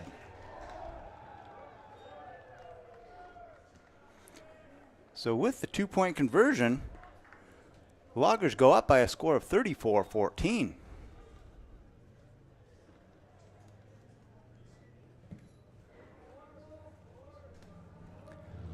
We'll step away with 4:52 remaining in this third quarter of action.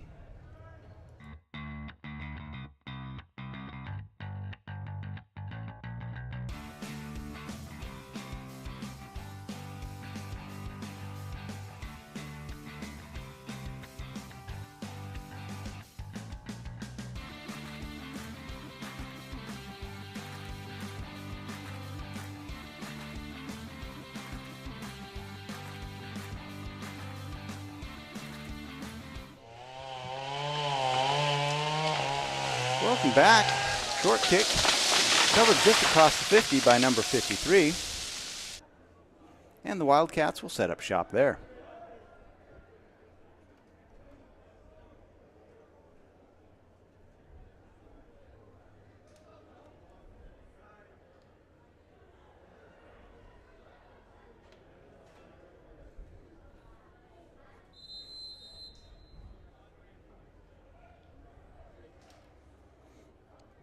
Linfield's apparently taking every opportunity to learn what they can, spending a fair amount of time on their whiteboard.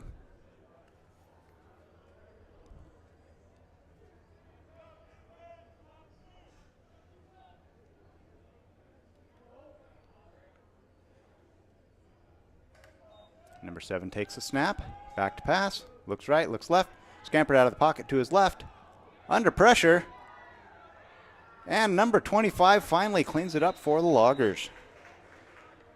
Dylan Moore makes the eventual tackle. We'll call that a loss and a sack.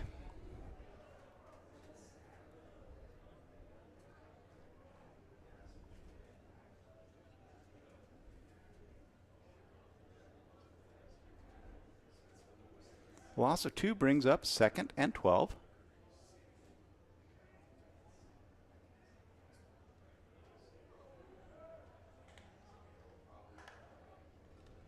Hand off to 20. Short gain on the play of about 2 brings up 3rd and 10.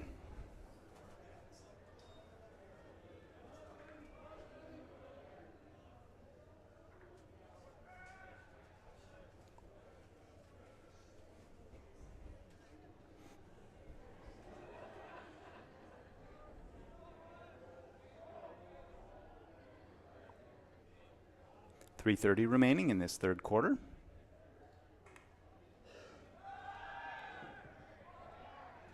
Pass complete out to the 40, met immediately by number 4, Robbie Anselmo for your Loggers, but that's enough for a first down for the Wildcats.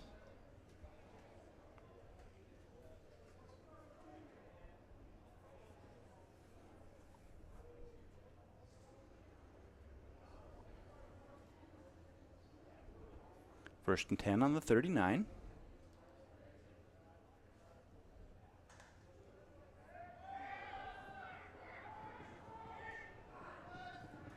Pass complete near side. And that's enough for another first down for the Wildcats.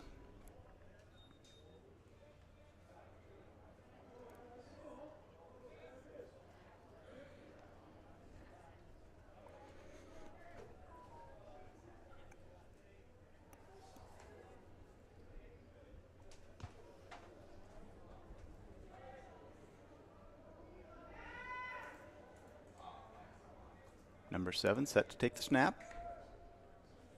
Fake handoff. Under pressure. Runs. Gains down to about the 25.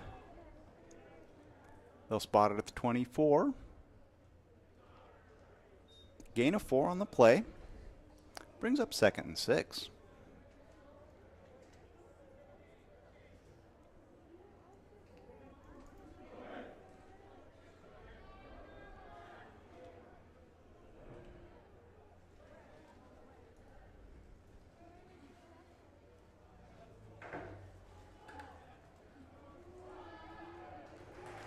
Quick slant down to the 10-yard line. And that's enough for a first down, Wildcats.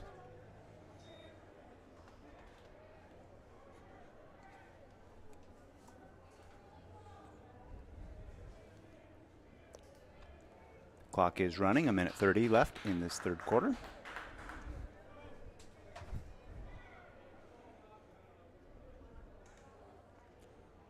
Handoff, near side.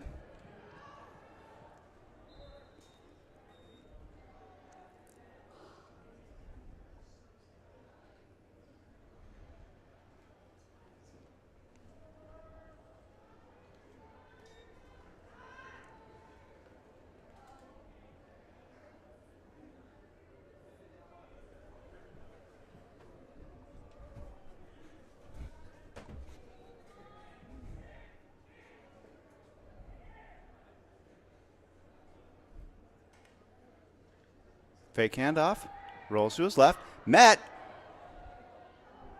Great defense by 25. Dylan Moore with the quarterback in his arms, quarterback forced to throw it in the direction of a receiver, but about 5 yards short.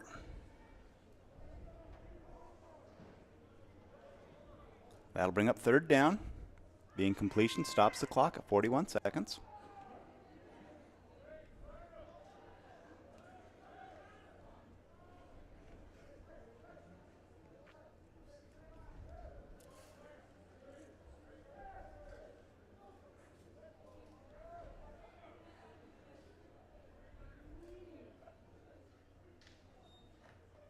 Fake handoff.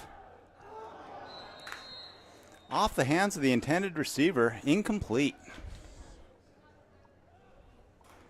That'll bring up fourth down and 10 from about the 8-yard line. No, not 4th and 10, 4th and 6.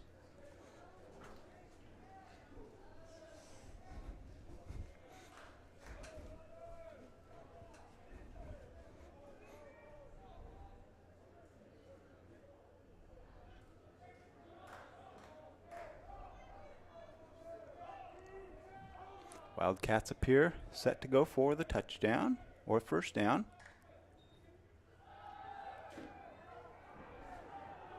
He jukes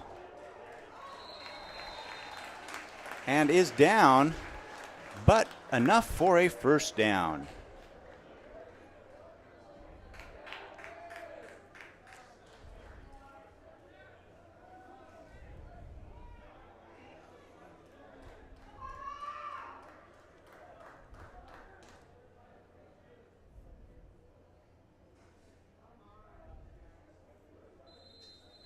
First and goal on the 1. Handoff. And a touchdown for the Wildcats.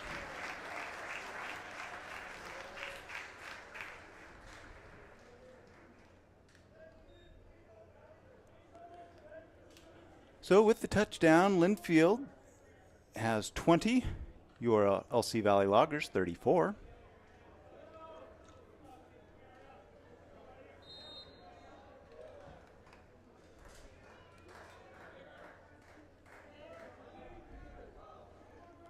Number 83 back to kick the extra point try. It is up. It is good.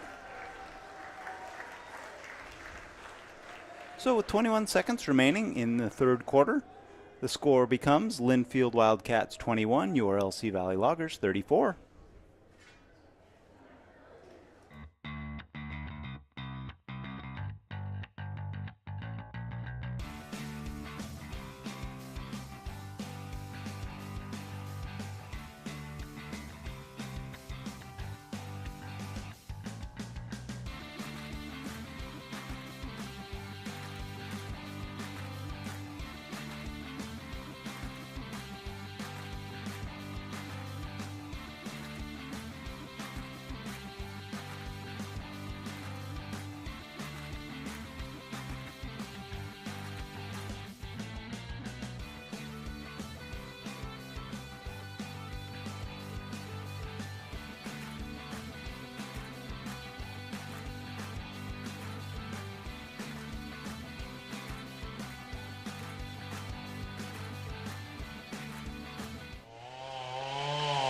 Welcome back to this third quarter.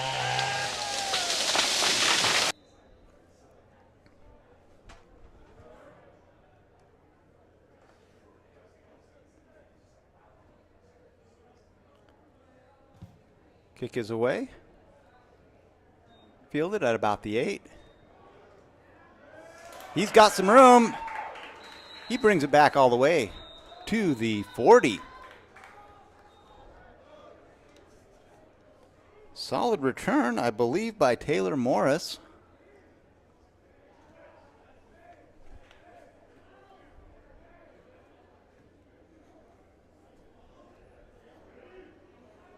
And your Loggers will start first and 10 on their own 40 with 15 seconds remaining in the third quarter.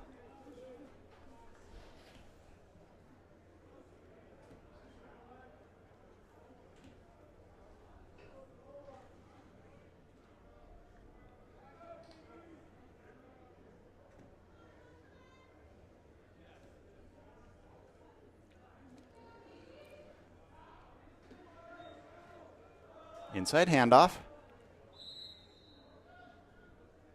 Short gain on the play of about 3. And that will end this third quarter of action. After 3 quarters, the score is 21 for the home Linfield Wildcats, 34 for your LC Valley Loggers.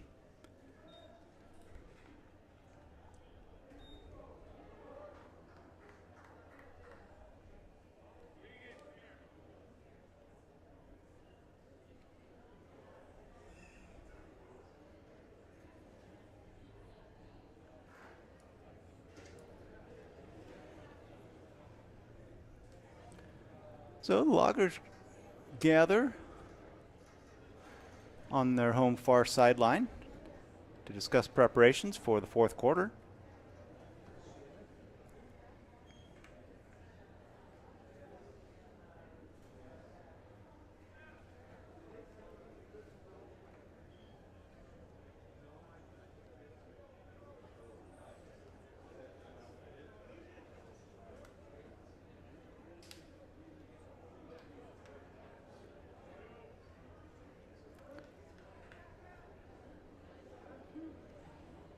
In this fourth quarter, the Loggers will work north to south.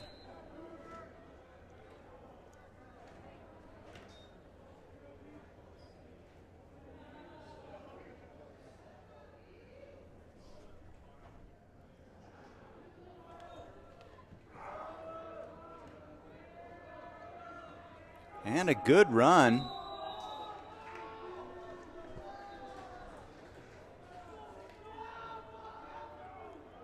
Out to the 47. That'll set up third and about 3.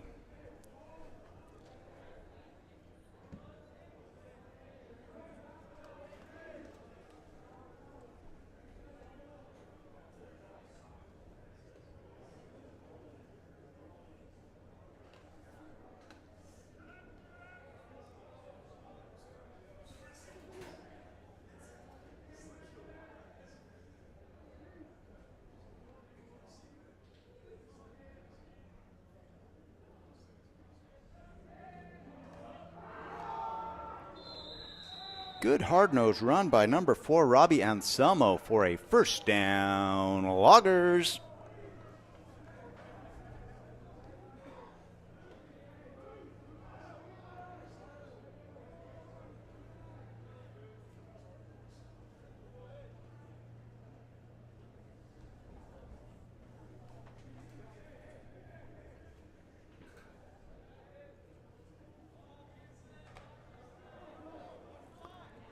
Clock is running, 13:40 remaining in the game.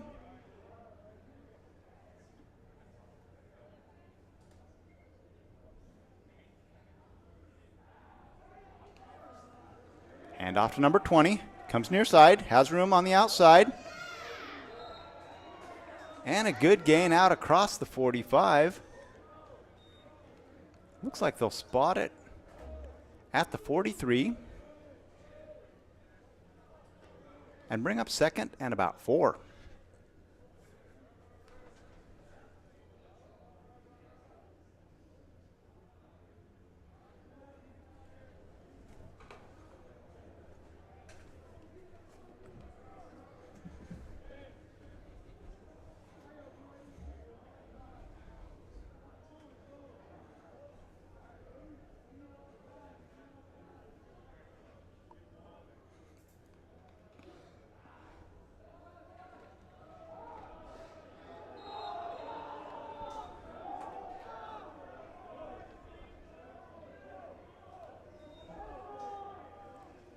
Gain down to about the 40. Bring up third and 1.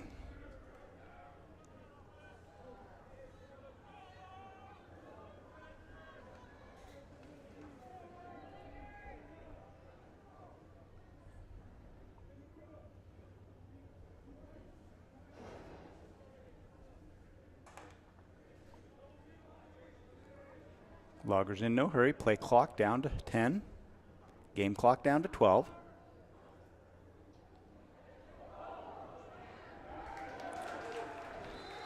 And the snap not cleanly handled. appeared to be a direct snap to Anselmo. Results in a loss on the play. And we'll bring up 4th and about 5.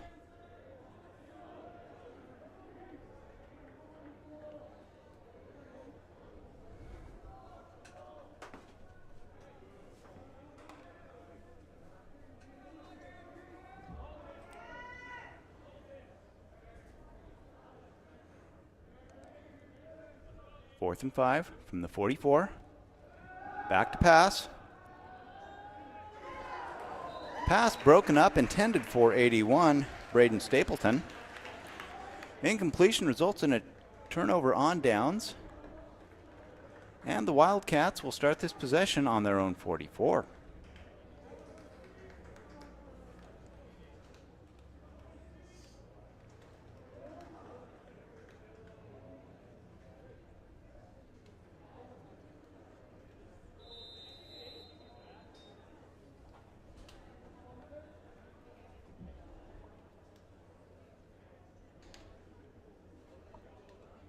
Clock stops with the possession change.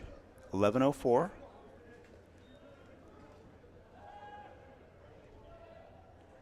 Number 8, it's pass intended for number 85 off his fingertips. Brings up 2nd down.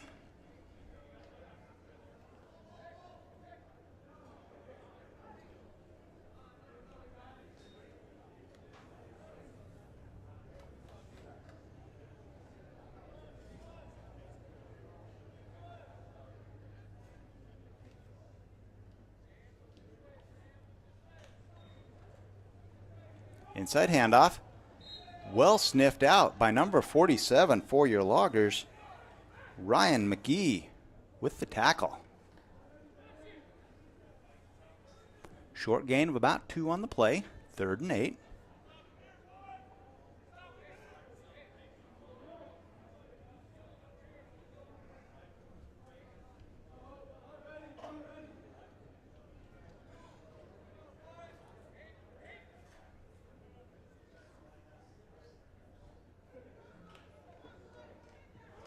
Back to pass, looks left side, has a man. It's complete. It's a foot race. And touchdown, Linfield.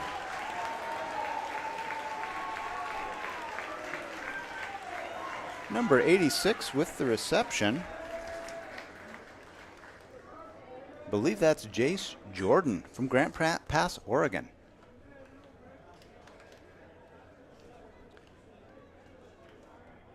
So with the touchdown, Linfield pulls within 7, awaiting the extra point.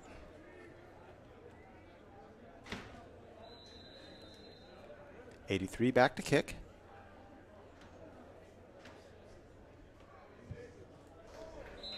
Low snap, well handled by 46 to get it up for the kick.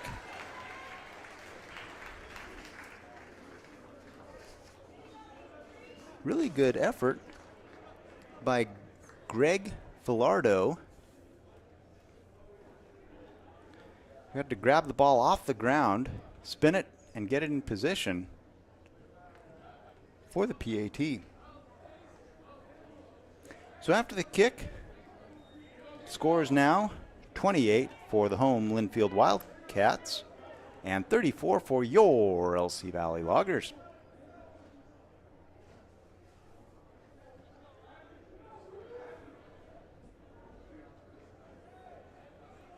We've got 2 deep men for the Loggers.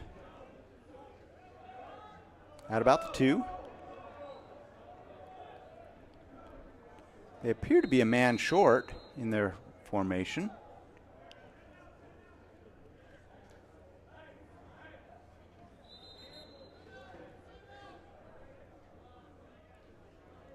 Timeout is taken by Linfield.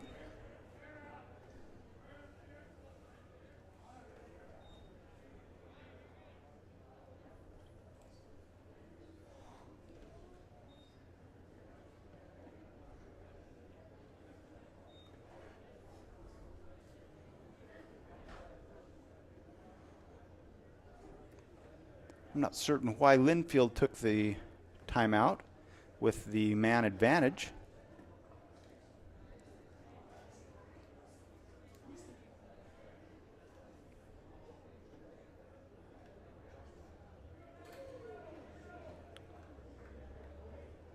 gives the Loggers a chance to huddle up on the 40. See what they can come up with. 10:16 remaining in this fourth quarter.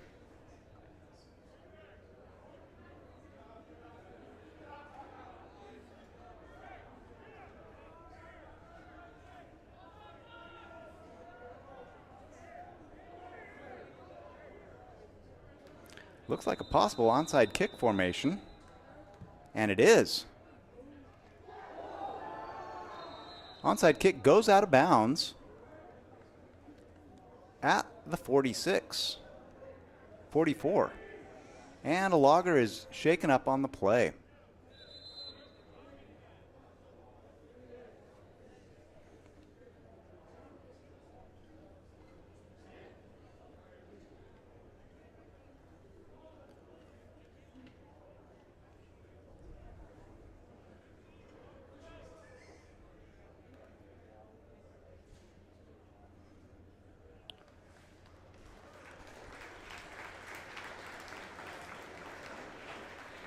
That might be 18.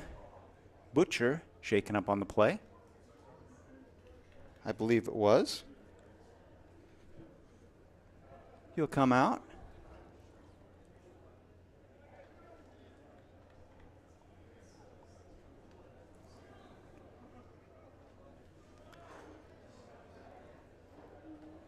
And the Loggers will start this possession 1st and 10 on the 39. Good field position.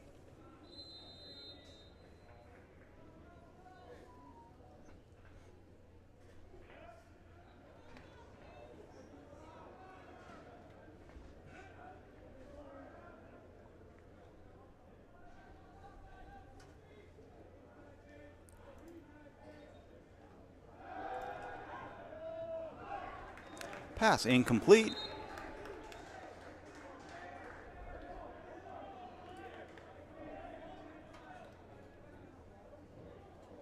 And that'll bring up a 2nd down, Loggers.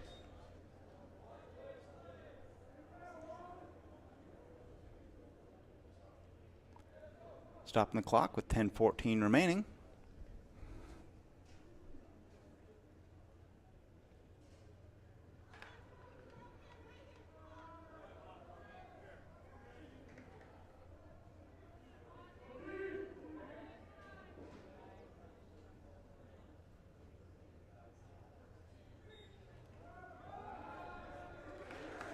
Met immediately for a gain of about 1 on the play.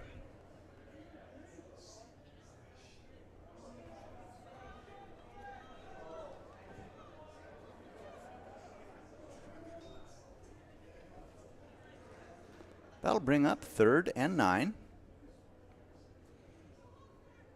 Inside of 10 minutes remaining.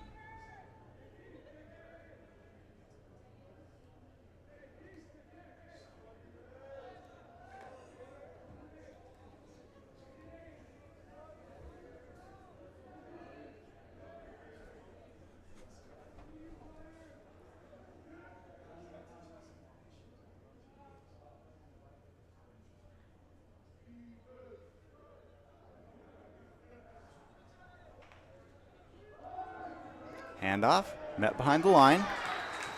Number 20 on the carry.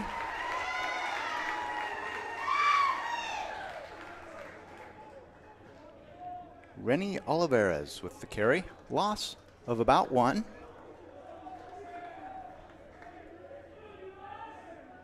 Brings up 4th and 10.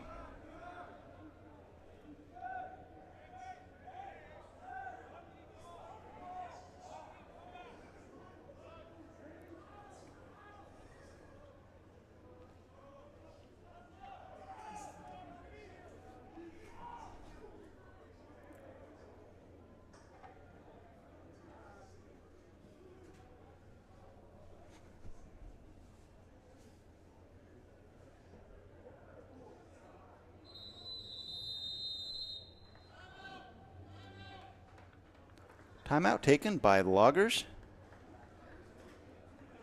With that, we'll step away for the timeout and return shortly.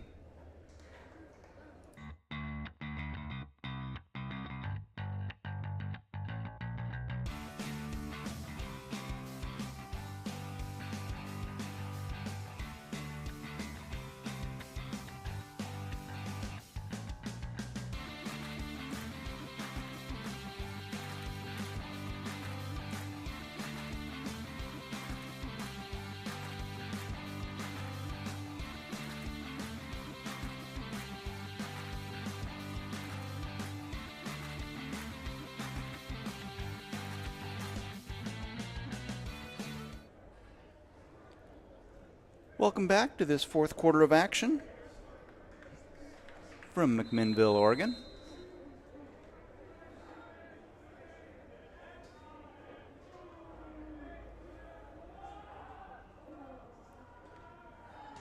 Kick is away. Flag comes in. Flag comes in on the near side at about the 30-yard line.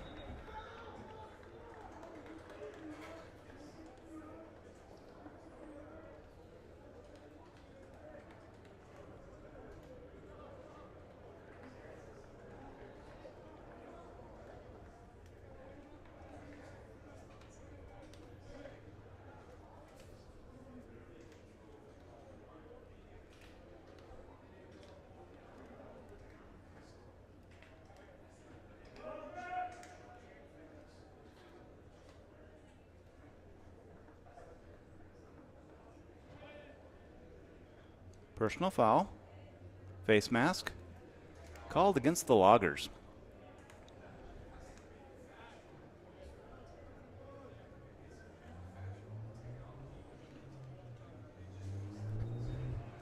Definitely not helpful.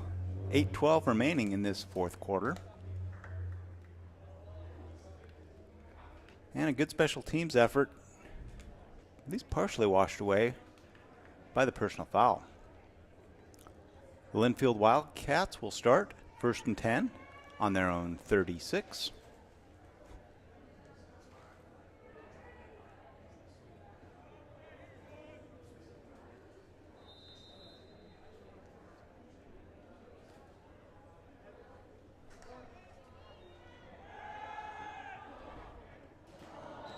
Just off the fingertips of the intended receiver, number 81 for Linfield. He had some daylight, was just unable to corral the pass.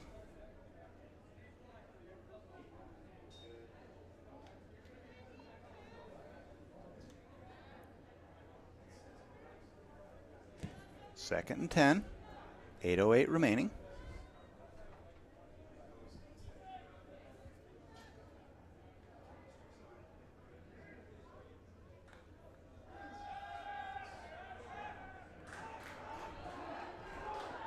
Flag comes in. Tackled for a short loss.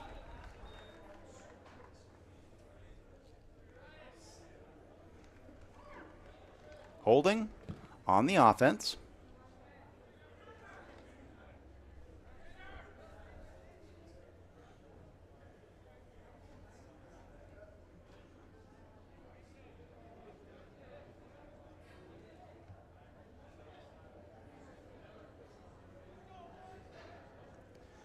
So holding will be assessed 10 yards from the spot of the foul and a replay of the down.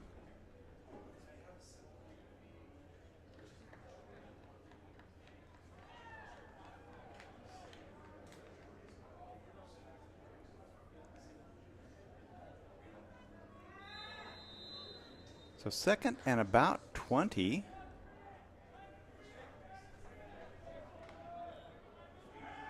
Back to pass. And again off the fingertips of the intended receiver. Number 38 this time. Brings up 3rd and long.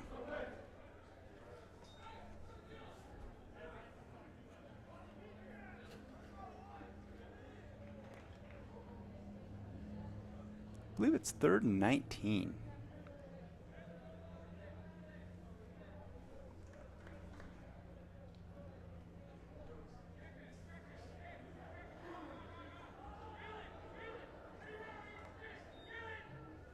Back to pass. Looks near side. Incomplete through the hands of number 86.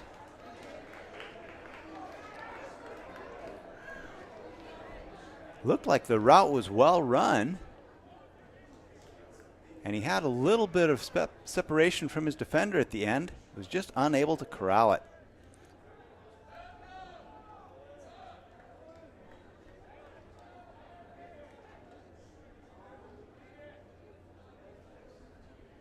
So that'll bring up 4th and 4.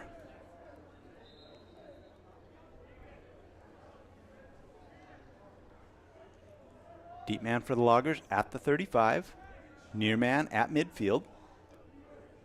Taylor Morris, the deep man.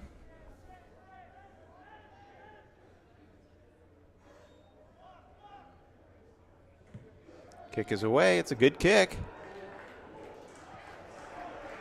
Drives him back. And it will roll dead at about the 11-yard line. So good special teams play by Linfield. We'll set the Loggers up 1st and 10 on their own 11 with 7:41 remaining in this fourth quarter.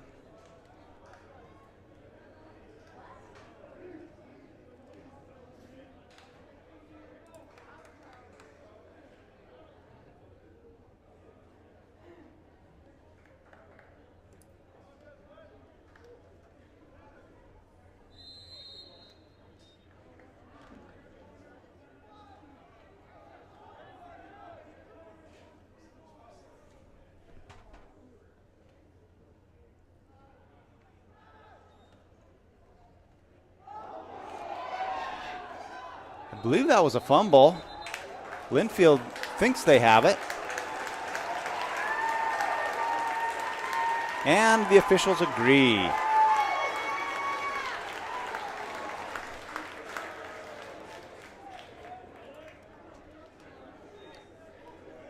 So that long punt worked better for the Wildcats than a long pass. And that'll set them up 1st and 10 on the 6. Trailing by 6.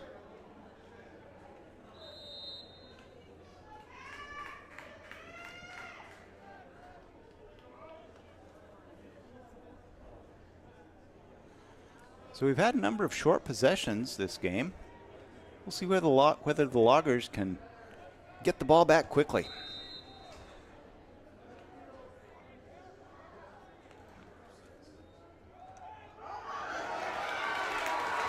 And that is a touchdown for the Wildcats. Number 27 with the carry.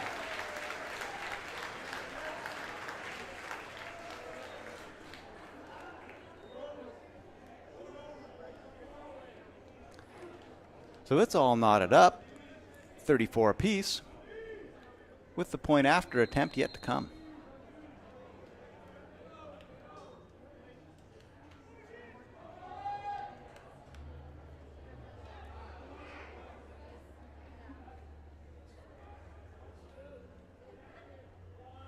High snap. High snap's well defended by the Loggers to keep the score tied.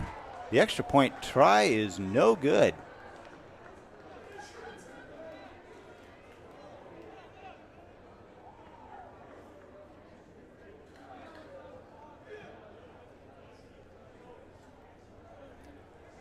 So scores tied, 7:31 remaining.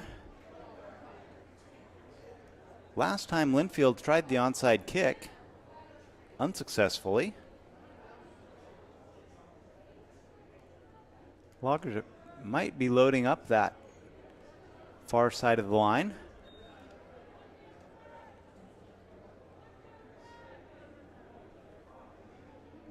Five on the line. 6 back in 3 columns.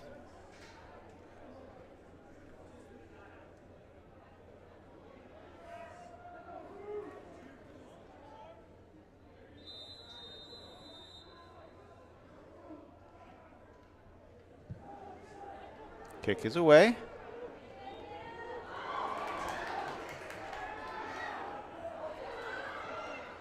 He's got room. It's a foot race. Morris. Great return by Taylor Morris out across midfield to the 40. Taylor Morris with the amazing return. Initially, didn't find the handle on the ball. And that might have caused the Linfield Wildcats to compress a little bit. And once he got through the knot, he had daylight.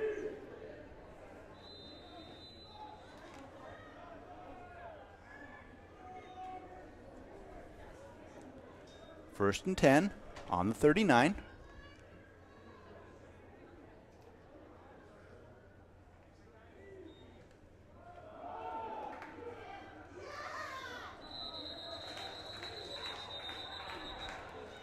No gain.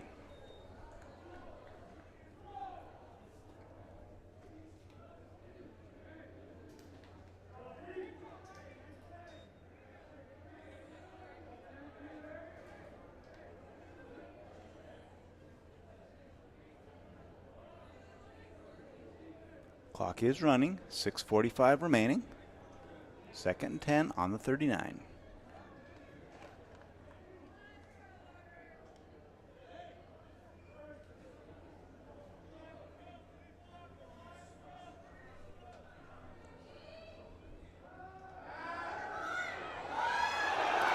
Oh, the ball comes loose, recovered by Linfield.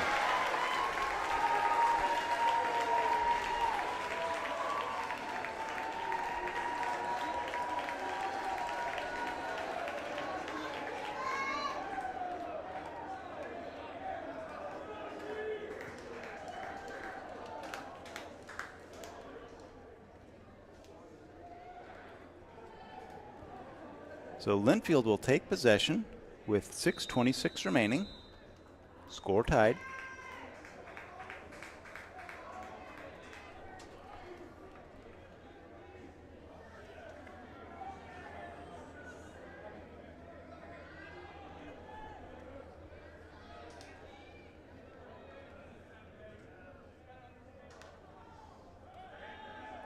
.15 back to pass.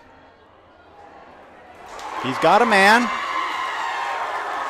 Pass complete to 81 for a touchdown, Linfield.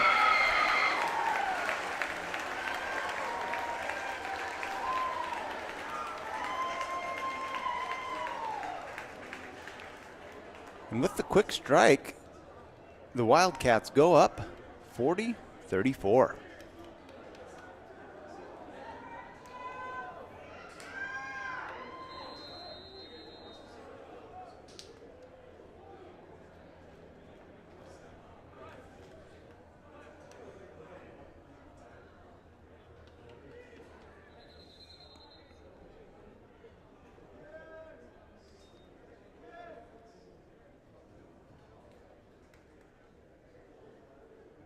Officials reset.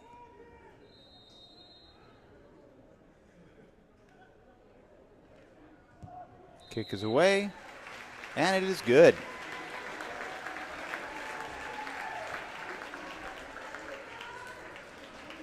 So the Wildcats get what I believe to be their first lead of the game.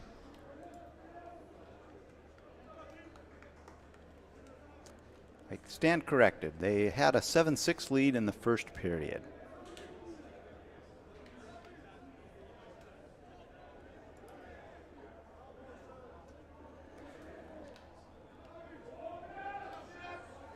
But the ball's coming back to the Loggers. This possession starts with 6:20 remaining.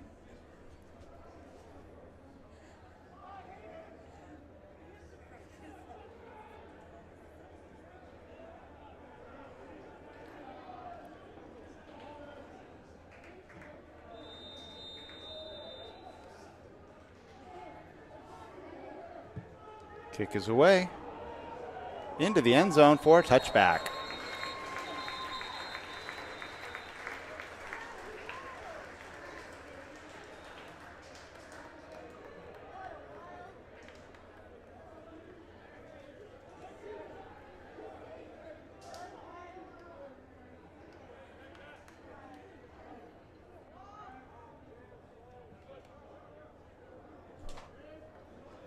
So no time comes off the clock on the touchback.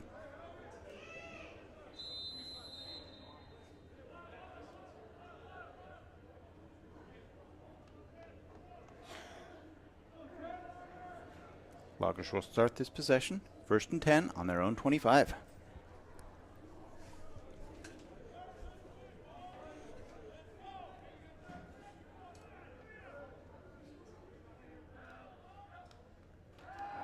Back to pass.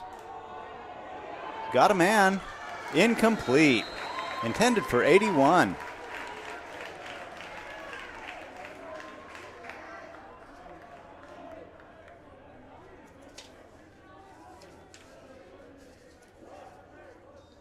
Braden Stapleton, the intended receiver, Fairly well covered by Linfield.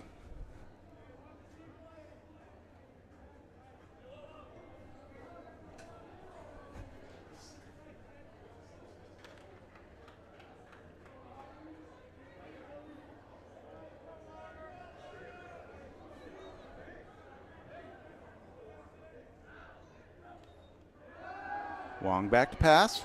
Inside pass to number 2. Met immediately.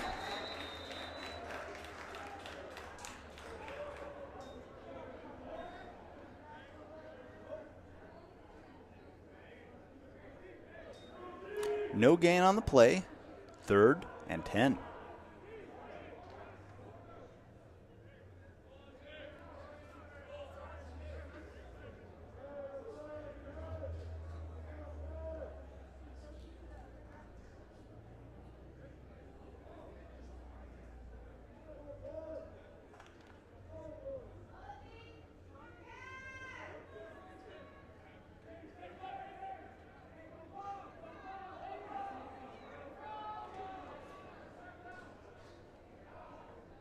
Five and a half minutes remain.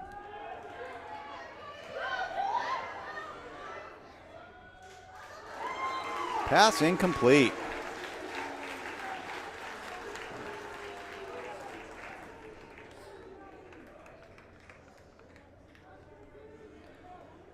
So that'll stop the clock and bring up 4th down. 5:19 remaining.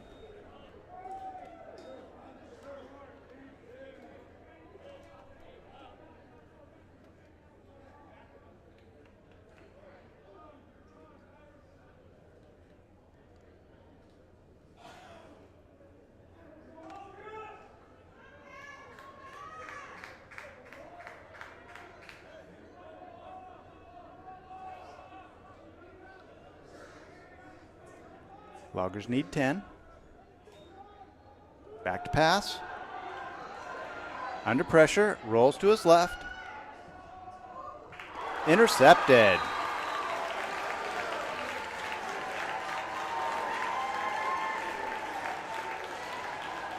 Catch is confirmed.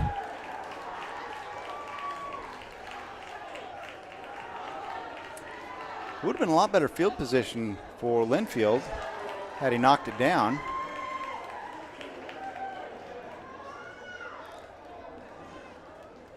Completing the interception cost them about 19 yards.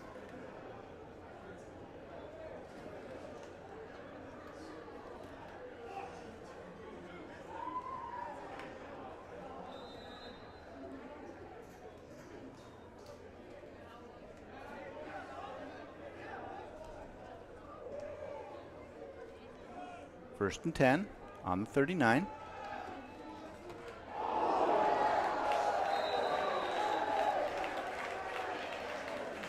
That helmet looked like it came fairly low by the Linfield runner.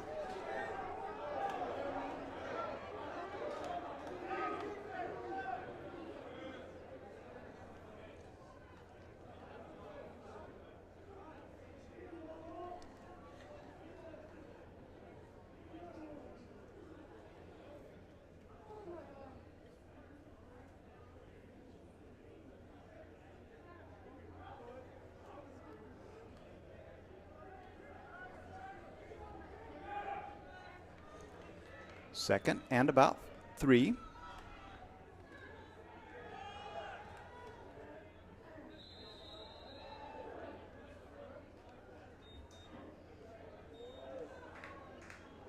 And that's a first down for Linfield.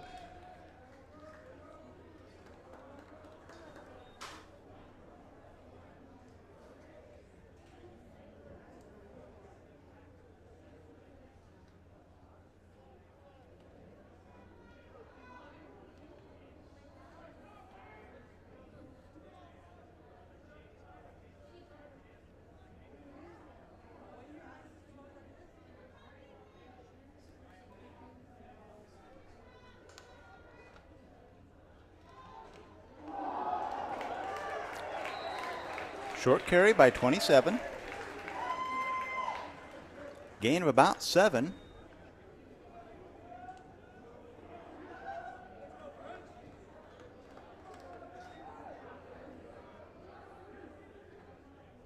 bring up 2nd and 3.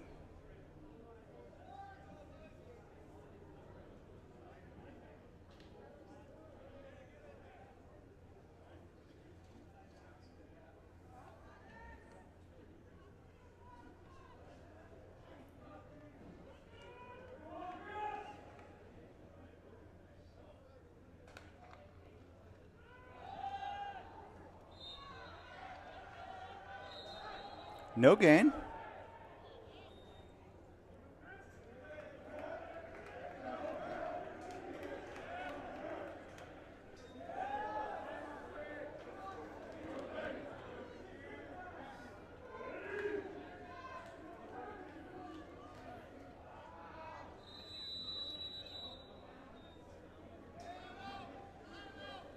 Timeout taken by your Loggers.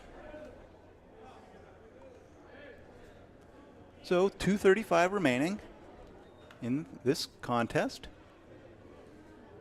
Your Loggers trail 34-41. 3rd down and about 4.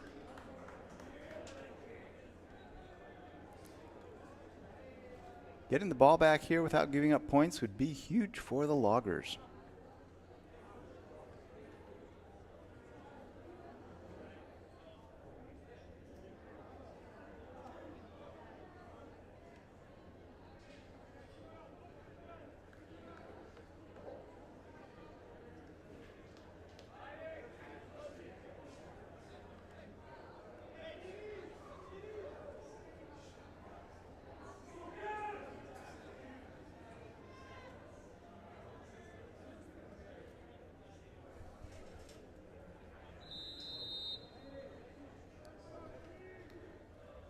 Third and 4. Inside handoff. Still churning. He's got first down yardage and then some. Gains down to about the 14.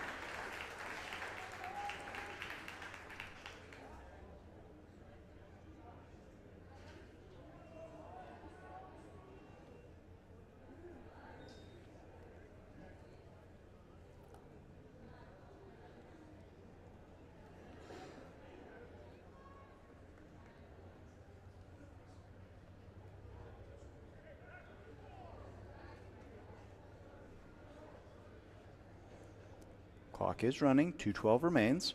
20 seconds on the on the play clock.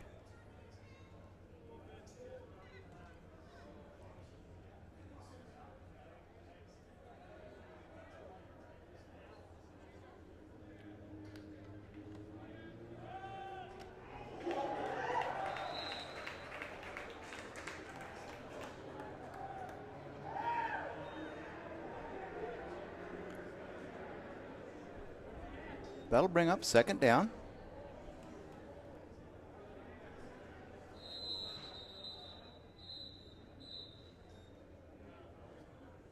Timeout taken by the Loggers.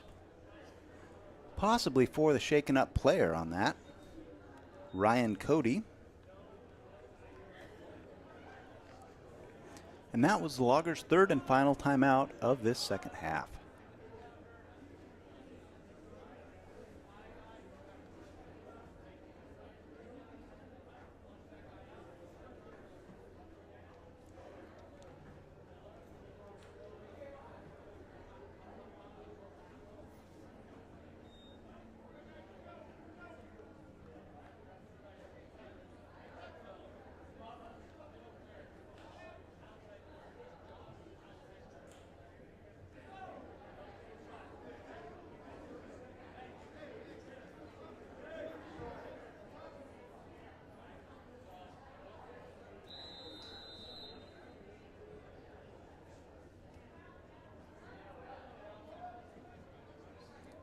Two wide receivers left for the Wildcats. Handoff inside. Number 20's been getting his number called quite a bit lately. Flag comes in.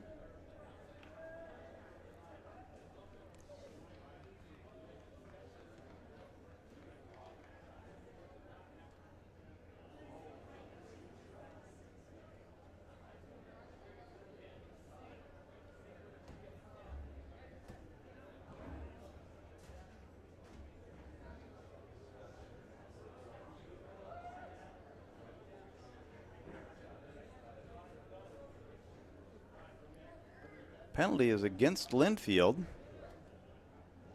I have yet to see the referee signal the penalty.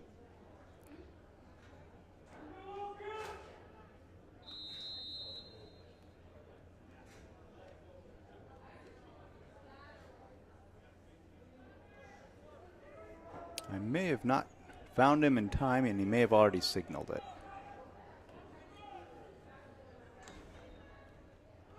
Handoff, 27.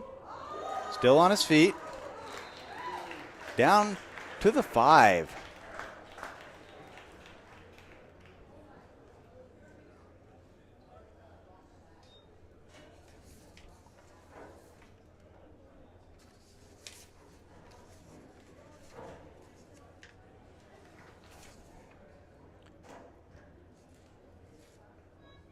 So that's probably Jesse Sandreski.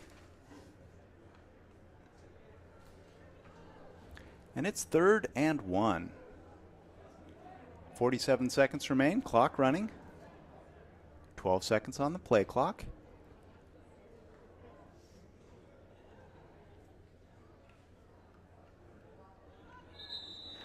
And a kneel down inside of 35 seconds. That will do it for the ball game. What an exciting game for your LC Valley Loggers and the Linfield Wildcats.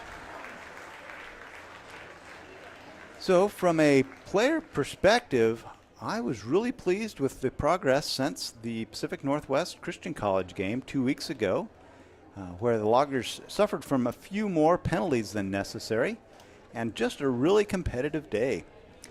I thank you for tuning in. We look forward to seeing you next week for the game against the Whitworth Pirates. If you're not able to make the trek to Spokane, feel free to tune in here. We look forward to seeing you soon. Good night. God bless.